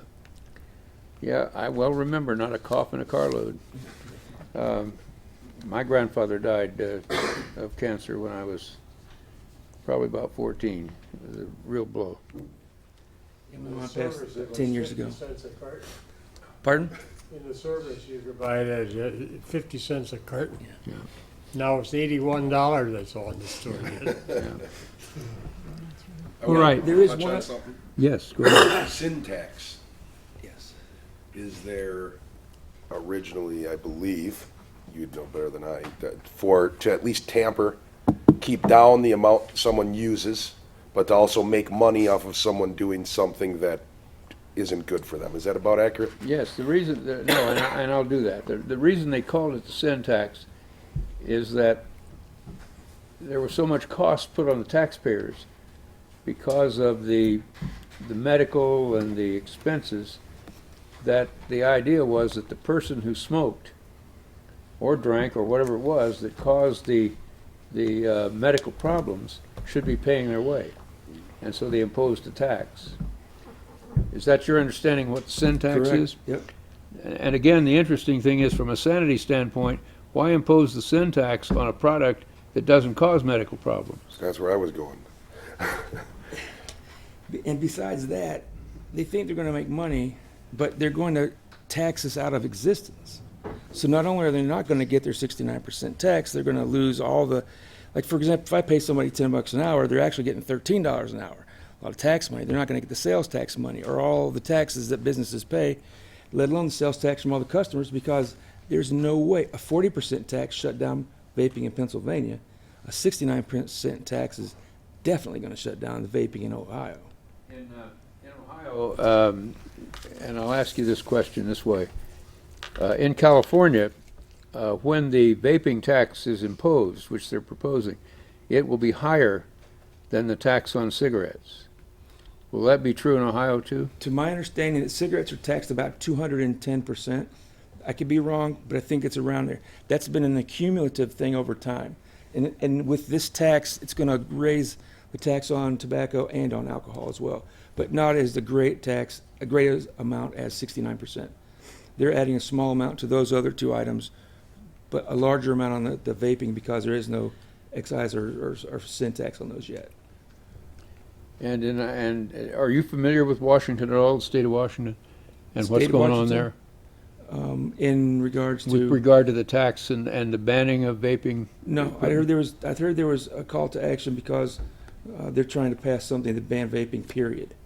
Is that correct? One of the attempts was to tax it so heavily that, admittedly, it would put it out of business. Yeah. And I don't know what's happened. Maybe Lou will know when we call him back. I'm not sure. Any other questions of these gentlemen? Mike, you were an EMT and you worked in a hospital. And, Paramedic, yes, sir. you know, and it's amazing the thing that I've heard today. The number of people that are involved in vapors are people from healthcare. And it just amazes me that you guys are, healthcare people trying to save other people's lives, and you're getting the brown bottle. I actually, I retired from healthcare 2 years ago to do this full time. I did both for many years, and it was too hard. And so I gave up a very lucrative job in the ER in Cleveland. That's the number one level one trauma center there. There's another one in Columbus, I think, but or Akron too. But I gave all that up just to do this full time. I mean, because It's just amazing. You got an industry that's trying to help, and it's trying to do something good, and we're going to send some money to Iran. it doesn't make sense. Well, I'll tell you the other thing that made me realize that drinking was no problem. If you were in the hospital, you couldn't smoke, but you could drink. Well, you want I always something- managed to get some sneaked into me when I was there. Something very interesting. I think it was about maybe 20 years ago when you got admitted to the hospital. They give you your little pack with the toothbrush and the comb and so you had an ashtray too. There's doctors walking down the hall smoking. That's right. And You gotta go in the parlor there and smoke. Connemara Hospital did that. yeah. You could But I mean, smoke in your room. But Yeah, back then I think it's 20, maybe it's 25 years ago or so. But you could smoke in the darn hospitals. The docs were smoking, nurses, yeah. and it I just know doesn't we've make gotta sense. move in order to finish by 2, but the night before my grandfather was operated on at Duke University Hospital, he was one of the first experimental surgeries for his throat, for throat cancer. And my mother sneaked my sister and I in there to see him. And my same 3 cousins and my great uncle, my 2 great aunts, my mother were in there, my grandmother. My grandmother and great aunts were dipping snuff, and the rest were smoking. And he was too, on the night before he was operated on for the surgery. Who knew? Thank you, gentlemen, very Can I add much. one quick thing, real Yes. quick. As an environmental aspect, there's 40,000 people that die every year from secondhand smoke that never smoked. Right. So trying to eliminate all that and get them to vape would have an environmental impact as well. Eliminating a lot of that. Just want to throw that in I there. still enjoy watching a football game at a bar, and if you're not careful, the smoke is pretty bad. True. I don't know if very many of you can smoke in and around here anymore, but I think there might be some places. In some states, I'm not sure, but they've pretty much eliminated that. So. Join one quick thing I can tell you. When I was on the board before, we used to smoke. There was 7 board members. 6 of us smoked cigars in this room. Wow. You'd get 3 attorneys come in, they were smoking cigars. We'd have to adjourn and open up the door because you couldn't hardly see the back of the room until we had one woman on the board, and she said, I propose an ordinance, no more smoking, anybody. But that's how bad it was in here. You remember when the smoking was allowed on the plane, but only in certain rows? Yeah. True. And you could sit there and watch the smoke go up? Come Straight right up up the from the... room, yeah. It's the same in restaurants. There was a smoking area and a non-smoking area, but I don't think they had special ventilation for their. Yeah. No. Thank you, gentlemen, very much. Yeah, You're welcome. Thank you. Is Matt ready? He's ready. Okay. Matt Weiner is ready? Mark? Yep. He's ready, right? This is just a phone call, so that's really just a microphone. Okay, okay. All right, is he on? David? What am I hearing through my That's phone? mine, that's mine. That's, Oh, okay. I was gonna I put on my phone, that train to New Orleans. Yeah. Because I wanted a song that I wouldn't learn to hate because of the phone calls. There we go. It didn't work. I hate that song. Oh, with a really? passion. I've got to change. I got to change it to something else. Oh, you've got my. Next time I'm going to change it to Zippity Doodah or something. And hope I had Dixie on there one time, and I grew to hate that. I mean, it just. Yeah.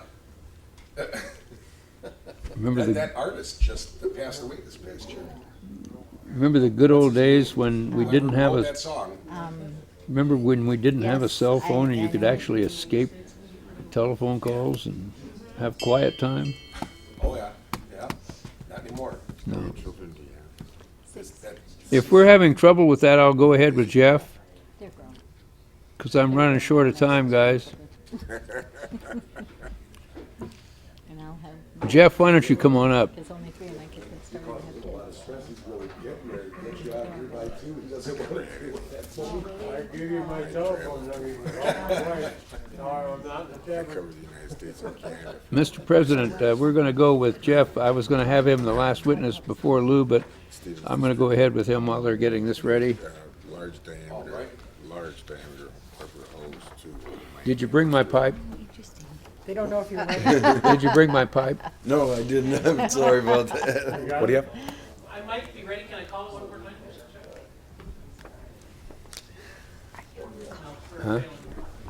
We can just close to Yeah. You can move that name tag, you can move, no, just the name tags, it's not you. They'll switch them out in a minute. Sorry, thank you. If you could raise your right hand for me, please. Do you solemnly swear and affirm that the testimony you may give in the matter now pending before this body shall be the truth, the whole truth, and nothing but the truth? I do. Thank you. Jeff, would you state your name, please, for the board, and tell them where your store is and what your store sells and the nature of it, please, sir. Okay. I'm Jeff Steinbach. I'm the owner of the Yulee Tobacco Company in downtown Milwaukee. I live in Wauwatosa, and I'm sorry, Mr. Grant, what else did you want me? Just what your store is like. It's a cigar store of the old nature. It's a cigar and pipe tobacco store. We sell a very small amount of vape, cigarettes. We deal with mainly premium cigars and pipe tobacco, which we produce. What is, with the cigar and the pipe tobacco and so on in your store, what will you have to do with Food and Drug Administration under these regulations? Well, what happens, and I brought along the definition of a manufacturer. I have to become a manufacturer now. And the definition is manufacture, preparation, compounding, or processing. The term manufacture, preparation, compounding, or processing shall include repackaging or otherwise changing the container, wrapper, or labeling of any tobacco product package in furtherance of the distribution of the tobacco product, blah, blah, blah. At any rate, if I take a Burley and I mix it with a Virginia that has already been tested and approved by the FDA, supposedly, I'm now a manufacturer. If I take a blend, a bulk blend from a major manufacturer and put it in a bag with my label on it, I'm a manufacturer. Now, Mr. Grant, you were at my facility the other day and you met Chris. Yes.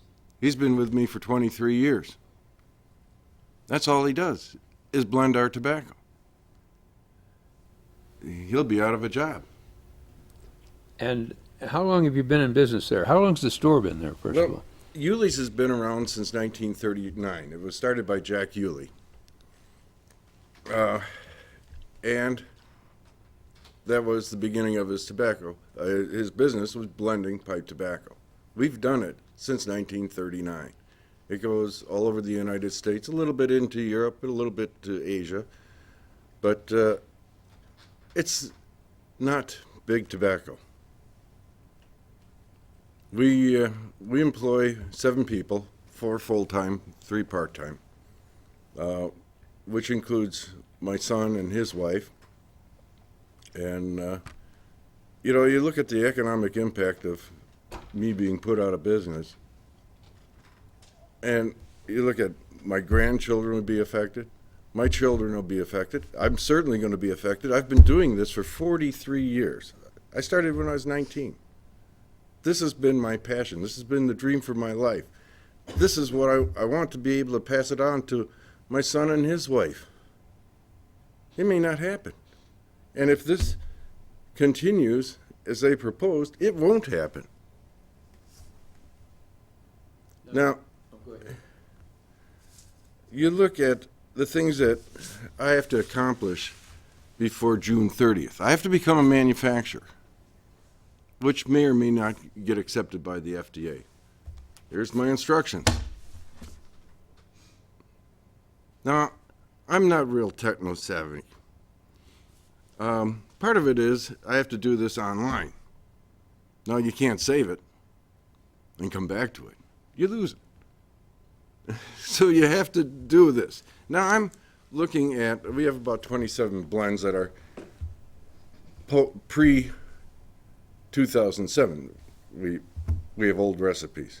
So I'm grandfathered in. I don't have to fill out the PMTA. But I can't produce anything new. Ever. And I look at this as, if you, let's say you have a store, let's say Macy's, and you go into it 10 years from today, and they've got the same stuff in there they have today. How viable is that store going to be 10 years down the road? It's not going to happen. And I'm looking at this mess and this insurmountable stuff that I have to accomplish in the next 2 months in order to maintain my business, because if I don't get this into the FDA by the end of June, I have to stop blending. That's the cornerstone of my business. I probably won't survive. I'll have to sell cigars. And they've got the same problem. About 65% of my premium cigar mix is post-2007. They have to undergo the PMTA testing, which,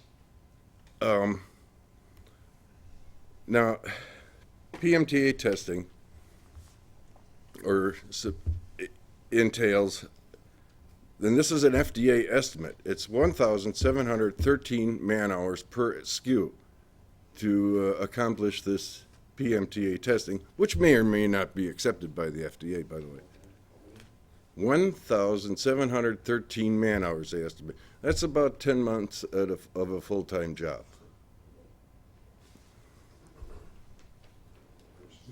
Per person. They estimate per SKU. Like, if you have 1.5 ounces of tobacco, that's a SKU. If you have a 7 ounces of tobacco, same blend, that's another SKU. How many pages did you say there are in the application? I think you told me 150 or so. No, that's about what I'm estimating. Between 150 and after we talked, I went back and looked at it, and with the blends that I have, it's probably going to run closer to 300 pages. This is my instructions. And you can't save it. You go online, you have to sit there long enough to get it done. Yeah, it was, I got that from Tom Bryant, who's the executive director of NATO, about filling out these PMTA things that I might not have brought it out. But it was, you have to keep it up. Right. Because if you go out of the program, you can't come back. Yeah, and I know that's true, because I looked at it. I've tried that 3 times on something that was as simple as applying for an online card, and I failed all 3 times. And there were only 4 pages to it. Oh. Do you have to do that on each blend that you would do? Each blend has to go through product listing and ingredient. Oh, and 2 years down the road, I have to have the health statement testing done on each blend. How am I going to do that? But that's 2 years down the road. I'm worrying about the next 2 months right now. How many customers do you have? We average about 120 a day. And I know you're the most unique cigar and pipe store in Milwaukee. Are you the only one left? In pipes, pretty much. Yeah. Yeah. Now there are some other stores, Germantown, Brookfield, Delafield, Waukesha. There are some other stores that have pipe tobacco and stuff. We're one of the few left that do it the way we've always done it. And pretty obviously from being in there, you're a store also that's more than a store. People come in there, they come to visit, they come to talk about blends, they talk about cigars. Oh yeah, and like, listen to the gentleman with the vape shops. It's very similar to that. It's truly a social aspect. It's a small community that's going to be lost, and that it's really not necessary. And I've looked at, see, I'm also on the board of directors of the National Association of Tobacco Outlets. It's headquartered out of Minneapolis, Minnesota. And what that organization does, it protects tobacco retailers' right to exist. We represent today, when I came on the board in 2007, we had a little over 2,000 members. Today we have over 51,000 members. And we fight legislation both on the local, state, and federal level. And so over the years, since 2009, I've become very familiar with the FDA and the deeming regulations and and so forth. And in looking at this as it progressed, I see a lot of problems. Now, the FDA, as the legislation or these regulations progressed, one of the last steps is their submission to the office of, or to the OMB, and particularly on the economic impact. They had to do that for vape, for premium cigars, and all the other products that they were regulating. Well, keep in mind, pipe tobacco is pretty minuscule. We're less than 0.5% of all people that use tobacco use a pipe. You don't see kids on the playground smoking pipes. We really don't matter. So the FDA, what they were required to do is submit as far as what the economic impact of their deeming regs on pipe tobacco and putting us out of business, and what that's going to be. Their response, and this is their submission to the OMB when asked that question, was the FDA has confirmed that retailers who blend pipe tobacco qualify as manufacturers under the FD&C Act. FDA also notes that the individual hand rollers of cigars are considered manufacturers under Chapter 9 of the FD&C Act and subject to the same requirements as other tobacco manufacturers. This is where it gets interesting. We are unable to estimate the number of retailers who blend pipe tobacco or the number of individual hand rollers of premium cigars who sell directly to retailers or consumers. Without knowing baseline numbers of such entities, it is not possible to estimate exit or compliance costs associated with the rules expectation for manufacturing activities. They didn't do it. They were supposed to do it. By law, they have to do it. They didn't do it. So I'm looking at this whole mess. I'm thinking, this does not make sense. Why are they going to eliminate my business? Why are they going to eliminate vape when it's 95% safer? People are going to, it's going to save lives. There's something here that I'm missing. I thought, is it big tobacco? Well, I serve on the board with big tobacco. I know they can be a little dodgy sometimes. I don't think so. I know they definitely will benefit from this, but I don't think it's big tobacco. Well, who benefits? Why would you take and eliminate an industry, a $4 billion industry like a vape, put hundreds of thousands of people out of business, out of job work? What does that benefit? Well, if you go into your drugstore, your local drugstore, and look at the big stack of nicotine replacement, look at patches, gums, lozenges, and so forth. Now, as an old retailer, we've got a phrase, we call that a cash cow. You make it for pennies, you sell it for a lot. 30, 40, 50 bucks for all this nicotine replacement stuff. That's a cash cow. Well, vape and electronics are in direct competition to this cash cow. So they have to be put out. It's really has nothing to do with public health, with saving the children. It has to do with personal enrichment, and I'll get to that in a moment, corporate profits, and nicotine replacement. That's what this whole argument boils down to. Big pharma and nicotine replacement. And so I did a little looking into this. And when you look at the FDA, you start at the top. Dr. Margaret Hamburg, who was a commissioner of the FDA from 2009 until May of 2015. She's the head honcho. She had the big hand in writing the deeming regs. And I brought a few things along. This is an important article. This came out on April 10th. This was written by Kathy Holt. Yeah, Kathy. Kathy Holstra. And this is a Minnesota watchdog. I'll just read you the title. It's E-Cigarette Critics Get Research Dollars from Industry Competitors. Here's a shock. But I'm going to leave this. Big Pharma's hand in e-cigarette research. But this, I brought along a couple more articles, and this, you can get these yourself, and I'll leave these here. This is what I think is the most important thing, and this, for me, ties this all in.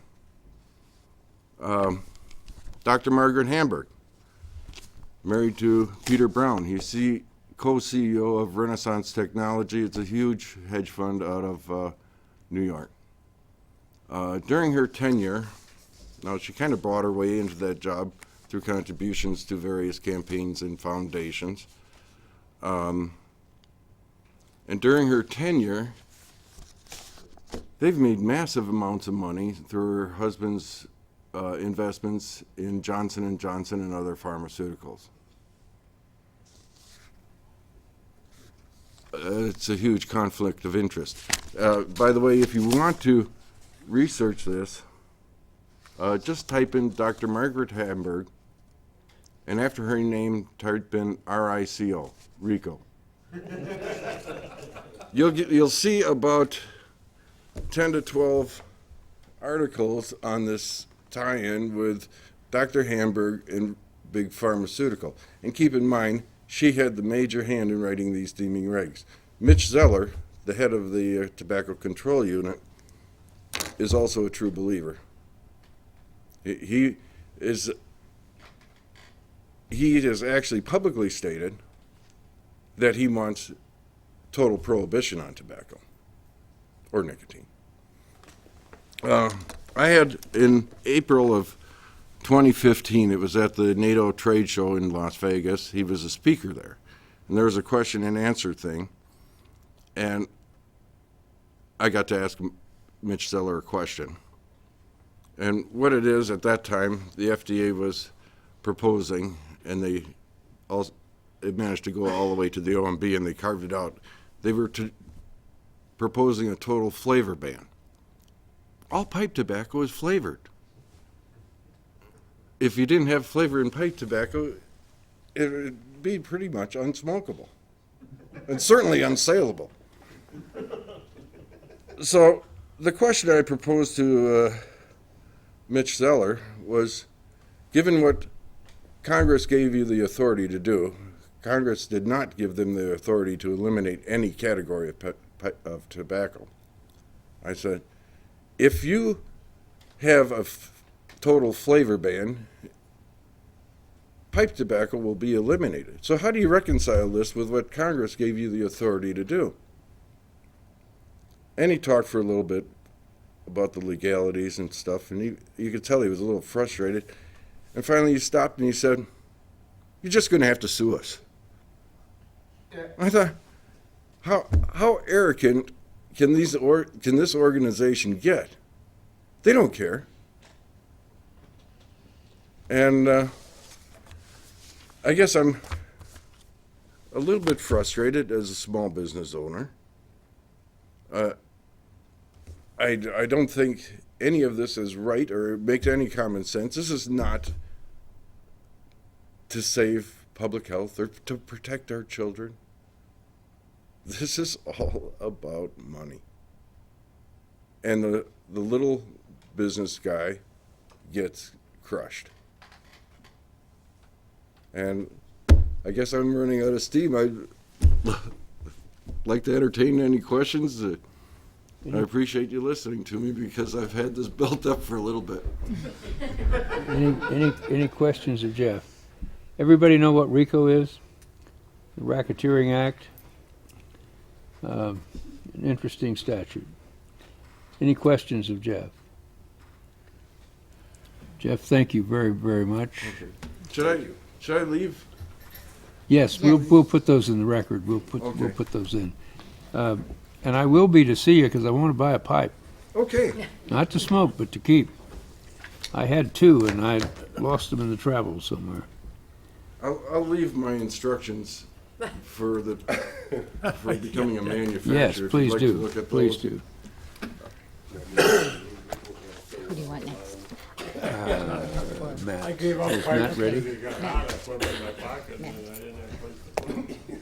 Thank you, Jeff. Thank you. Thanks. Yeah. Thank you very much.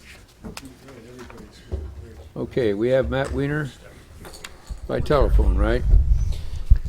Yep, he's Matt, just getting. Matt, can you hear me? Not yet, Oh, okay. Almost. Lou, you ready next? After Matt, or? You can come on up. You can come on up. Come on up, and then we'll just save some time there. We'll take Matt first, and then.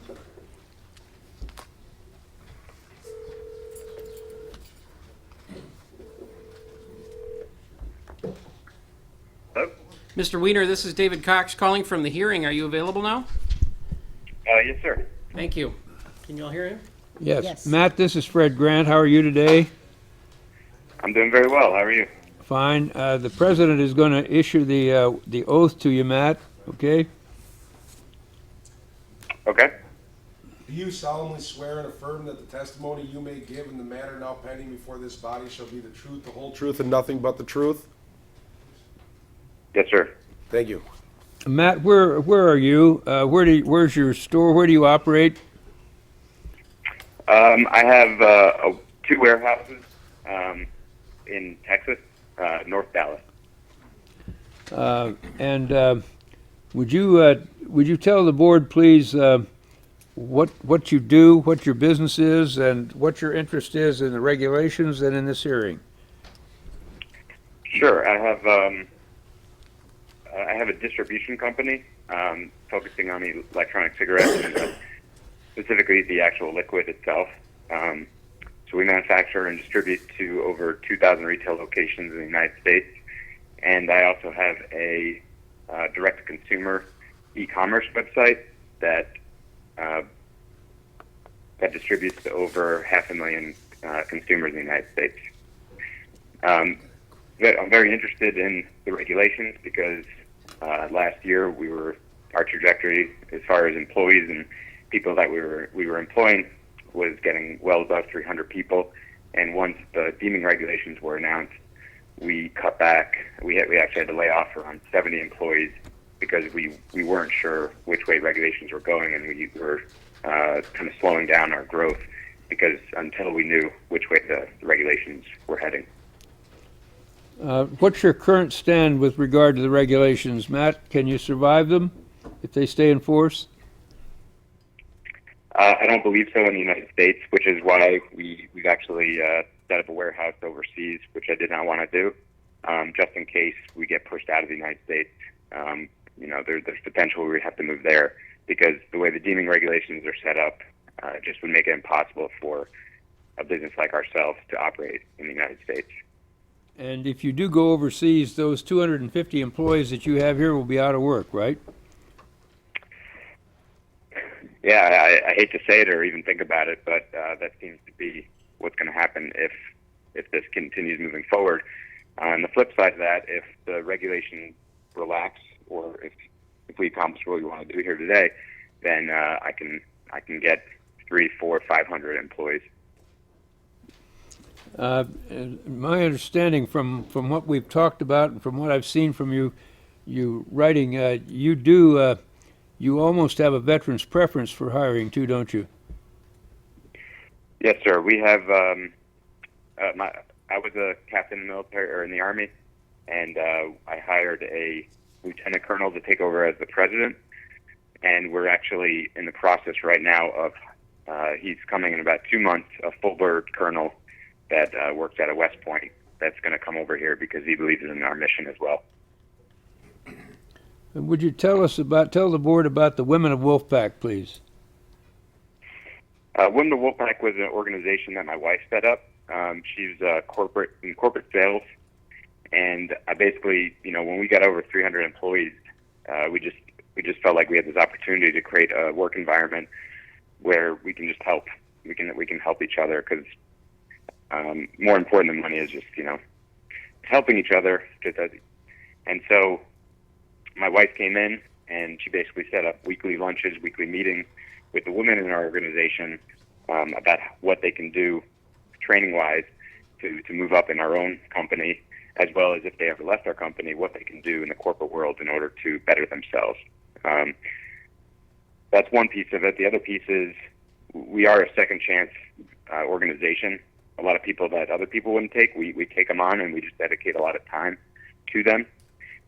So you'll have some people that just could never get a job anywhere else, and we train them up with our kind of military leadership that we have in the organization, training the women so that way they could get to supervisor level, manager level, and even get to the executive level within our organization.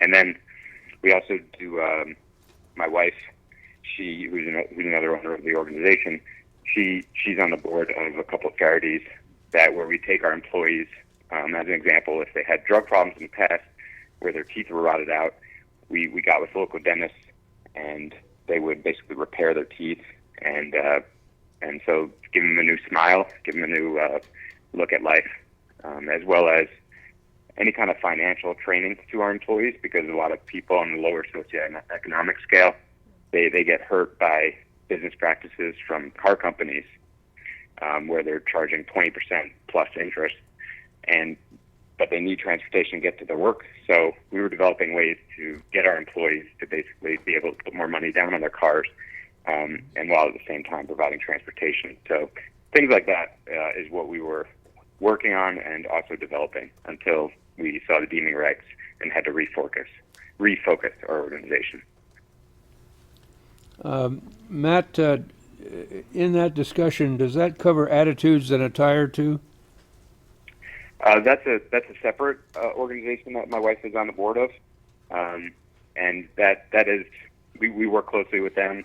That organization is one that we donate a lot of money to in order for women veterans that get out of the military, helping them transition from the military life to civilian life and setting them up for success within the civilian sector. Your operation is pretty widespread. How much do you spend, for example, in a month in just shipping costs and so on? We ship, total packages is somewhere around 70,000 packages a month. And in terms of actual cost and what we pay in shipping materials, it's well over $100,000 a month. And how long have you been in business? We've been in business, this next month will be our 4th year in business. I was really very impressed, and I wish you'd talk to the board about it, about why you got in this business and why you stay in it and what your feeling is toward it. Yeah. All 4 owners have, some direct relationship with someone that, like I said, that has died from because of cigarettes, or I should more say tobacco usage.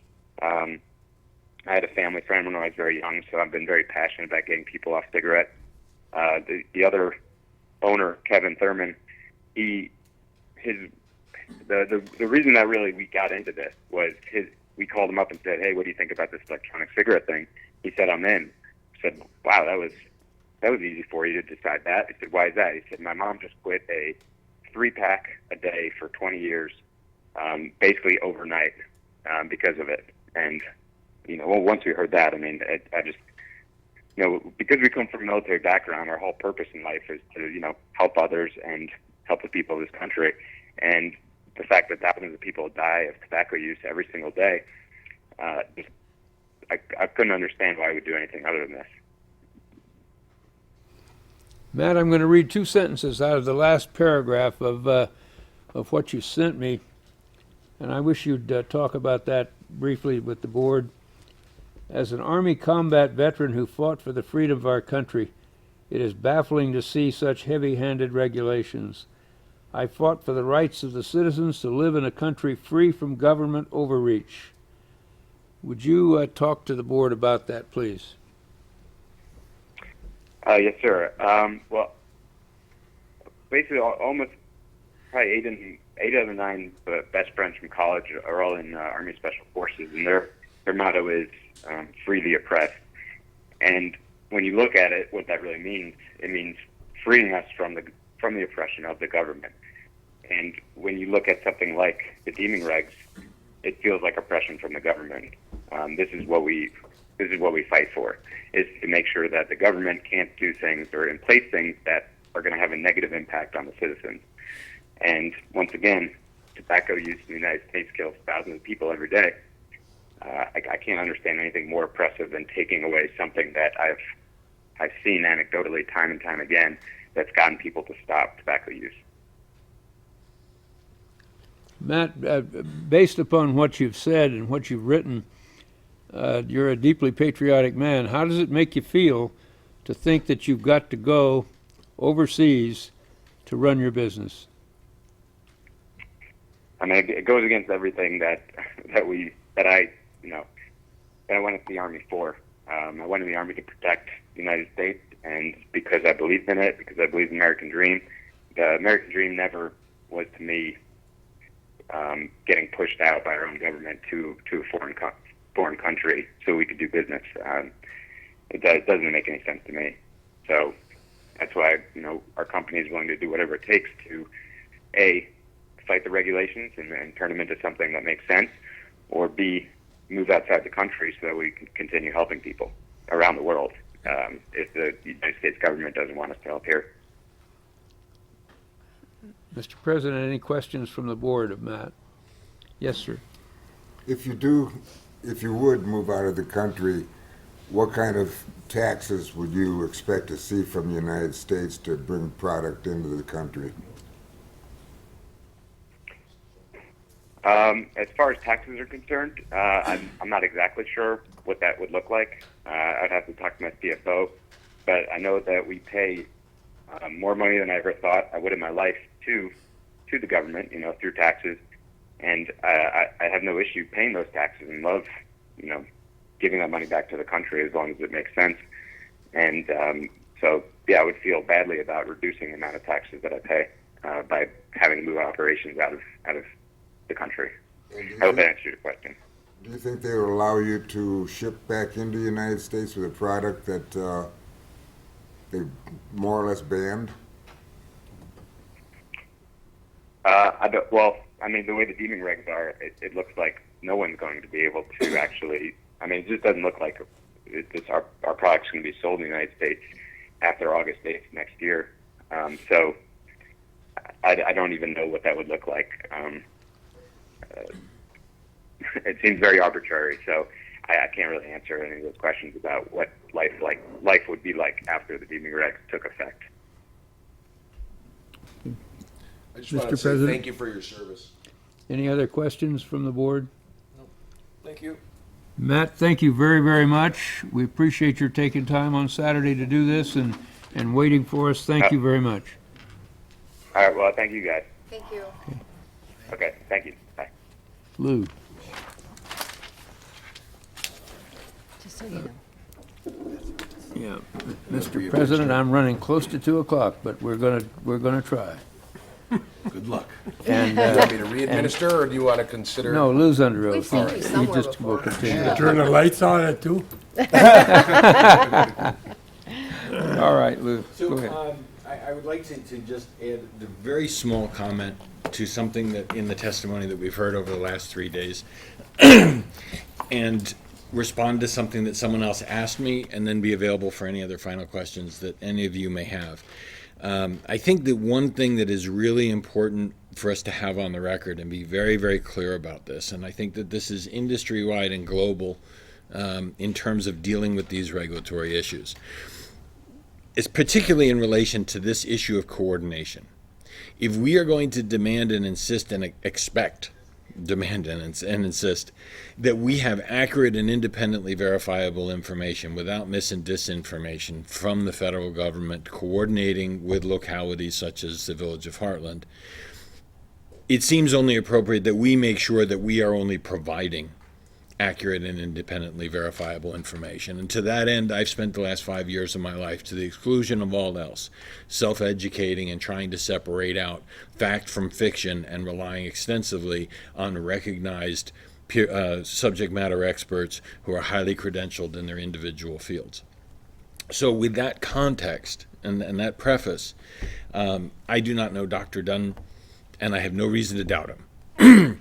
However, I deal, as I speak at the Global Forum on Nicotine, my interactions through E-Research Foundation, and my interactions with the scientific community, I have come to know many of the globally leading scientists on this specific field of electronic cigarettes, vapor products, pulmonologists. Go through the list and you can find all of these for yourselves. They're listed on the ERF website. Michael Siegel, Konstantinos Farsalinos, Ricardo Pelosa, Lehuzek out of France, Linda Bald out of England, David Abrams, Ray Niora, Derek Yatch, Dylan Human, Fargastrom. I mean, the list just goes on and on and on. And these are all recognized people. Most of them have peer-reviewed and published science. To my knowledge, from looking and working with their work, I have never seen any subject matter expert who has done scientific analysis of the emissions of vapor products scientifically prove that it is water vapor.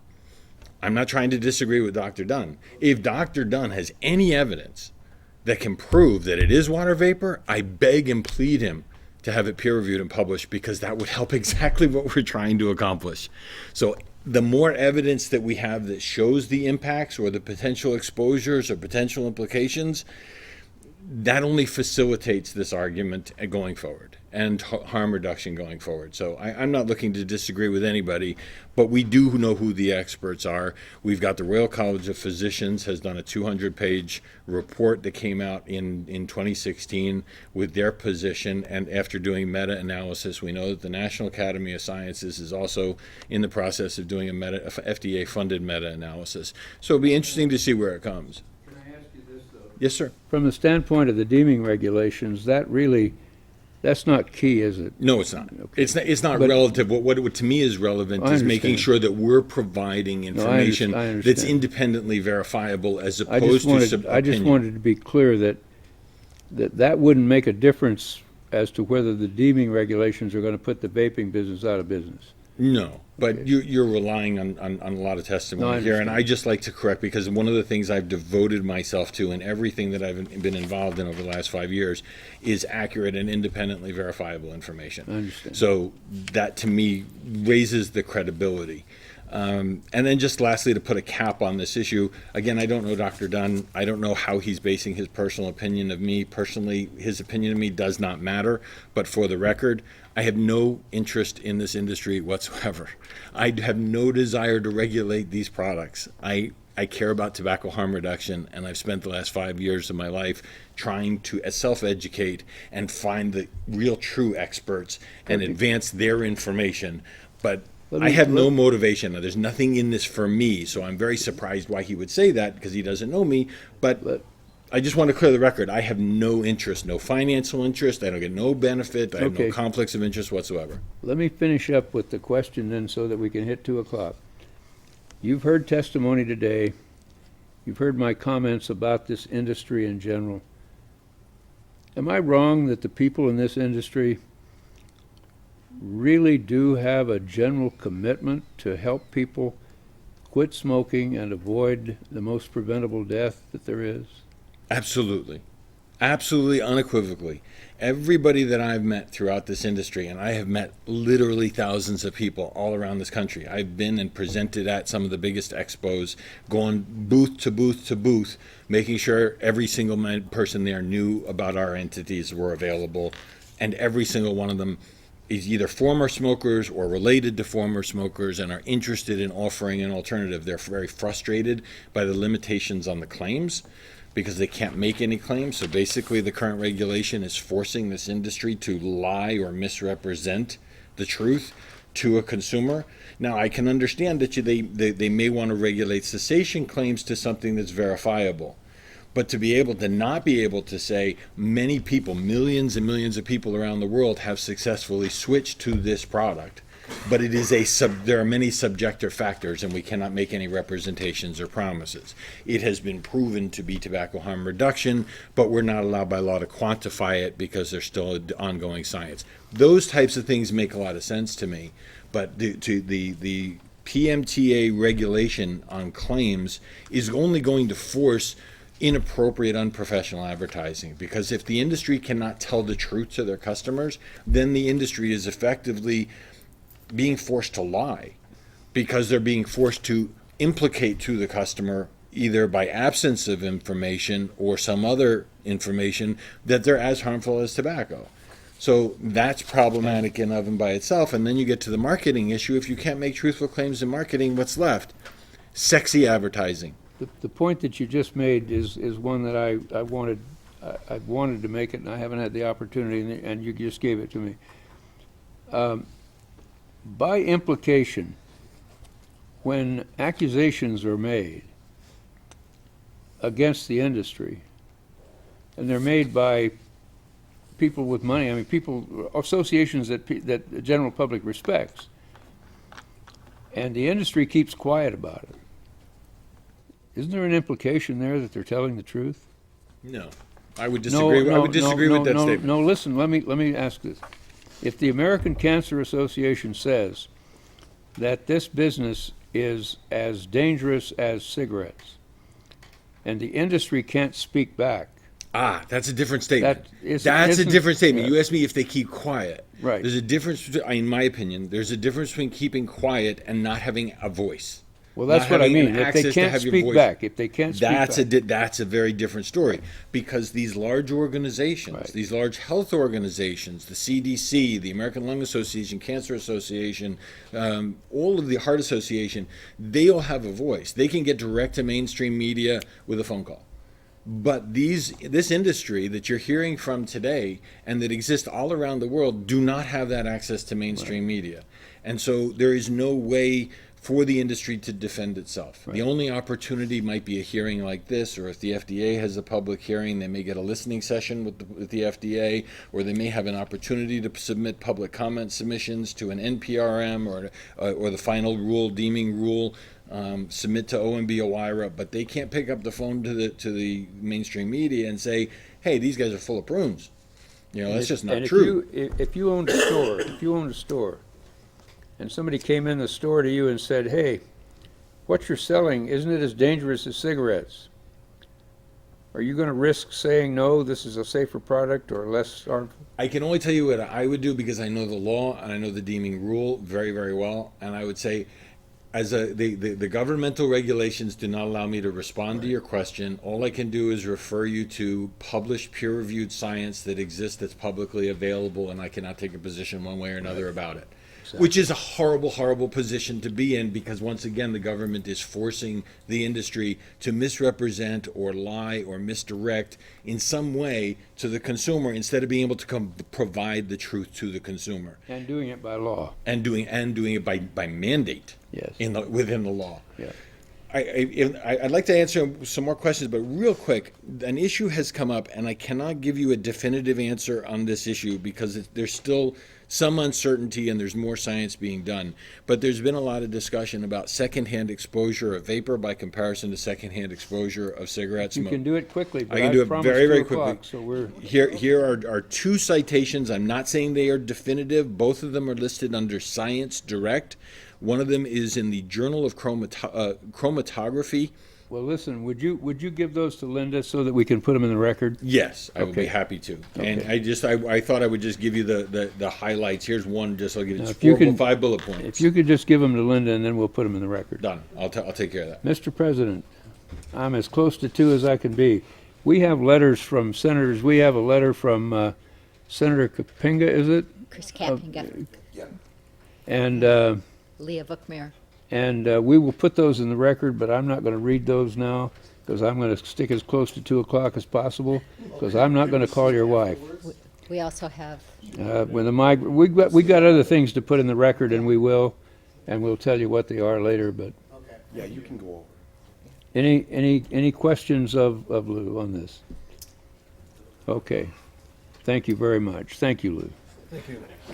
Thanks. Mr. President, then, if I can, and I do, if I can do this in like 6 minutes, and I will call if I have to. Only to keep peace with my wife. Here are the questions that I want to ask the board at this point. From what you've heard in the testimony, do you find that Food and Drug Administration coordinated with Hartland? I do not. No. Okay. Do you find that they coordinated with the county? No, absolutely not. Do you find that that these the deeming regulations will in fact have such a disastrous effect on the industry that it runs the risk of putting the industry out of business? Yes. Do you find that that is going to have an economic impact in Hartland? Yes. And an adverse impact? Yeah. Do you find that Johnson Creek is a reputable business that is a benefit to the community? Yes. And do you find from the testimony that the deeming regulations would in fact risk putting them out of business? Yes. That's correct. Do you find from what you've heard in the testimony that there is a danger from the industry that would justify deeming regulations that run the risk of making the economics of staying in the business so high that it would run the risk of putting the industry out of business? Is there a danger enough in the business itself? Is this a dangerous business that would call for this type of regulation? No. And do you find any sound basis for regulations that would be harsher on this business than on tobacco that leads to combustible cigarettes? Say it one more time. Okay. Do you find that that there is sound basis, justification, science, administrative, anything else, that would justify regulations that would be harsher against this industry than against what we call traditional tobacco that would lead to the old cigarettes? No. Do you find from the evidence that there's any sound basis for saying that this is a dangerous, that the vaping industry, the e-liquid business, is a dangerous business? No. Do you find from the evidence that there is any basis for saying that the Food and Drug Administration did an analysis of the cost to this industry and provided alternatives that would allow these people to stay in business? No.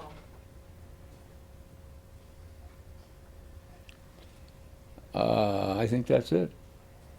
On the basis of those answers, Mr. President and members of the board, we're going to prepare findings of fact based on the evidence that will support your answers to those.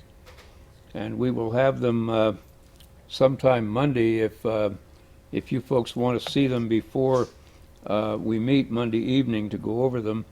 We'll have them in written form so that Mr. Cox could make arrangements for you to pick them up or get them electronically or however, so that you have a chance to read them before we go through them. There are some legal things that I will put in that support. I mean, if you had said the other way, I've got legal things I could put in that way. These are far more sensible, that support your answers, and I'll put those in so that what we present to you is a set of findings and conclusions that support the answers that you've just given. And with that, we will meet at 5 o'clock on Monday for purposes of reading into the record those findings. When you see them on Monday, if you have suggestions or changes, if you do it in time, and we'll call David, he'll tell us, we can make those. Otherwise, we will have time at 5 o'clock. If you want to change things, we can. This is your decision. I'm simply going to facilitate it with the team that I have of getting it written in a way that will support the answers that you've given based on the evidence you've heard. Yep. Good. Okay. I want to thank all of you. I'm proud of you. Thank you. Thank you. It's my understanding. You remind me an awful lot of those 4 little mayors in Texas. That don't have their highway getting in the way. Do you require a motion to adjourn? That's what I was going to, at this point, the public hearing, when we adjourn, will be closed, even though we're meeting Monday. That is correct? For evidence, with the exception that if Food and Drug does provide notice, I would like that to be taken. And so perhaps it might be better to simply recess until 5 o'clock, just in case. We'll recess till 5 o'clock on Monday, Okay. which would be the first. And, all right, we will recess till 5 o'clock on Monday, in case that letter Thank you all comes in. very much. I appreciate your interest and the way you've really dug into this. Thank you. Thank you.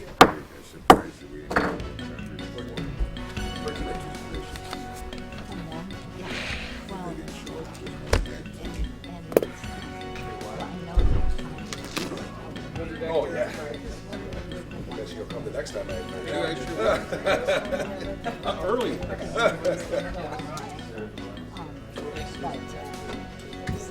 Dick, apologize to your wife for me.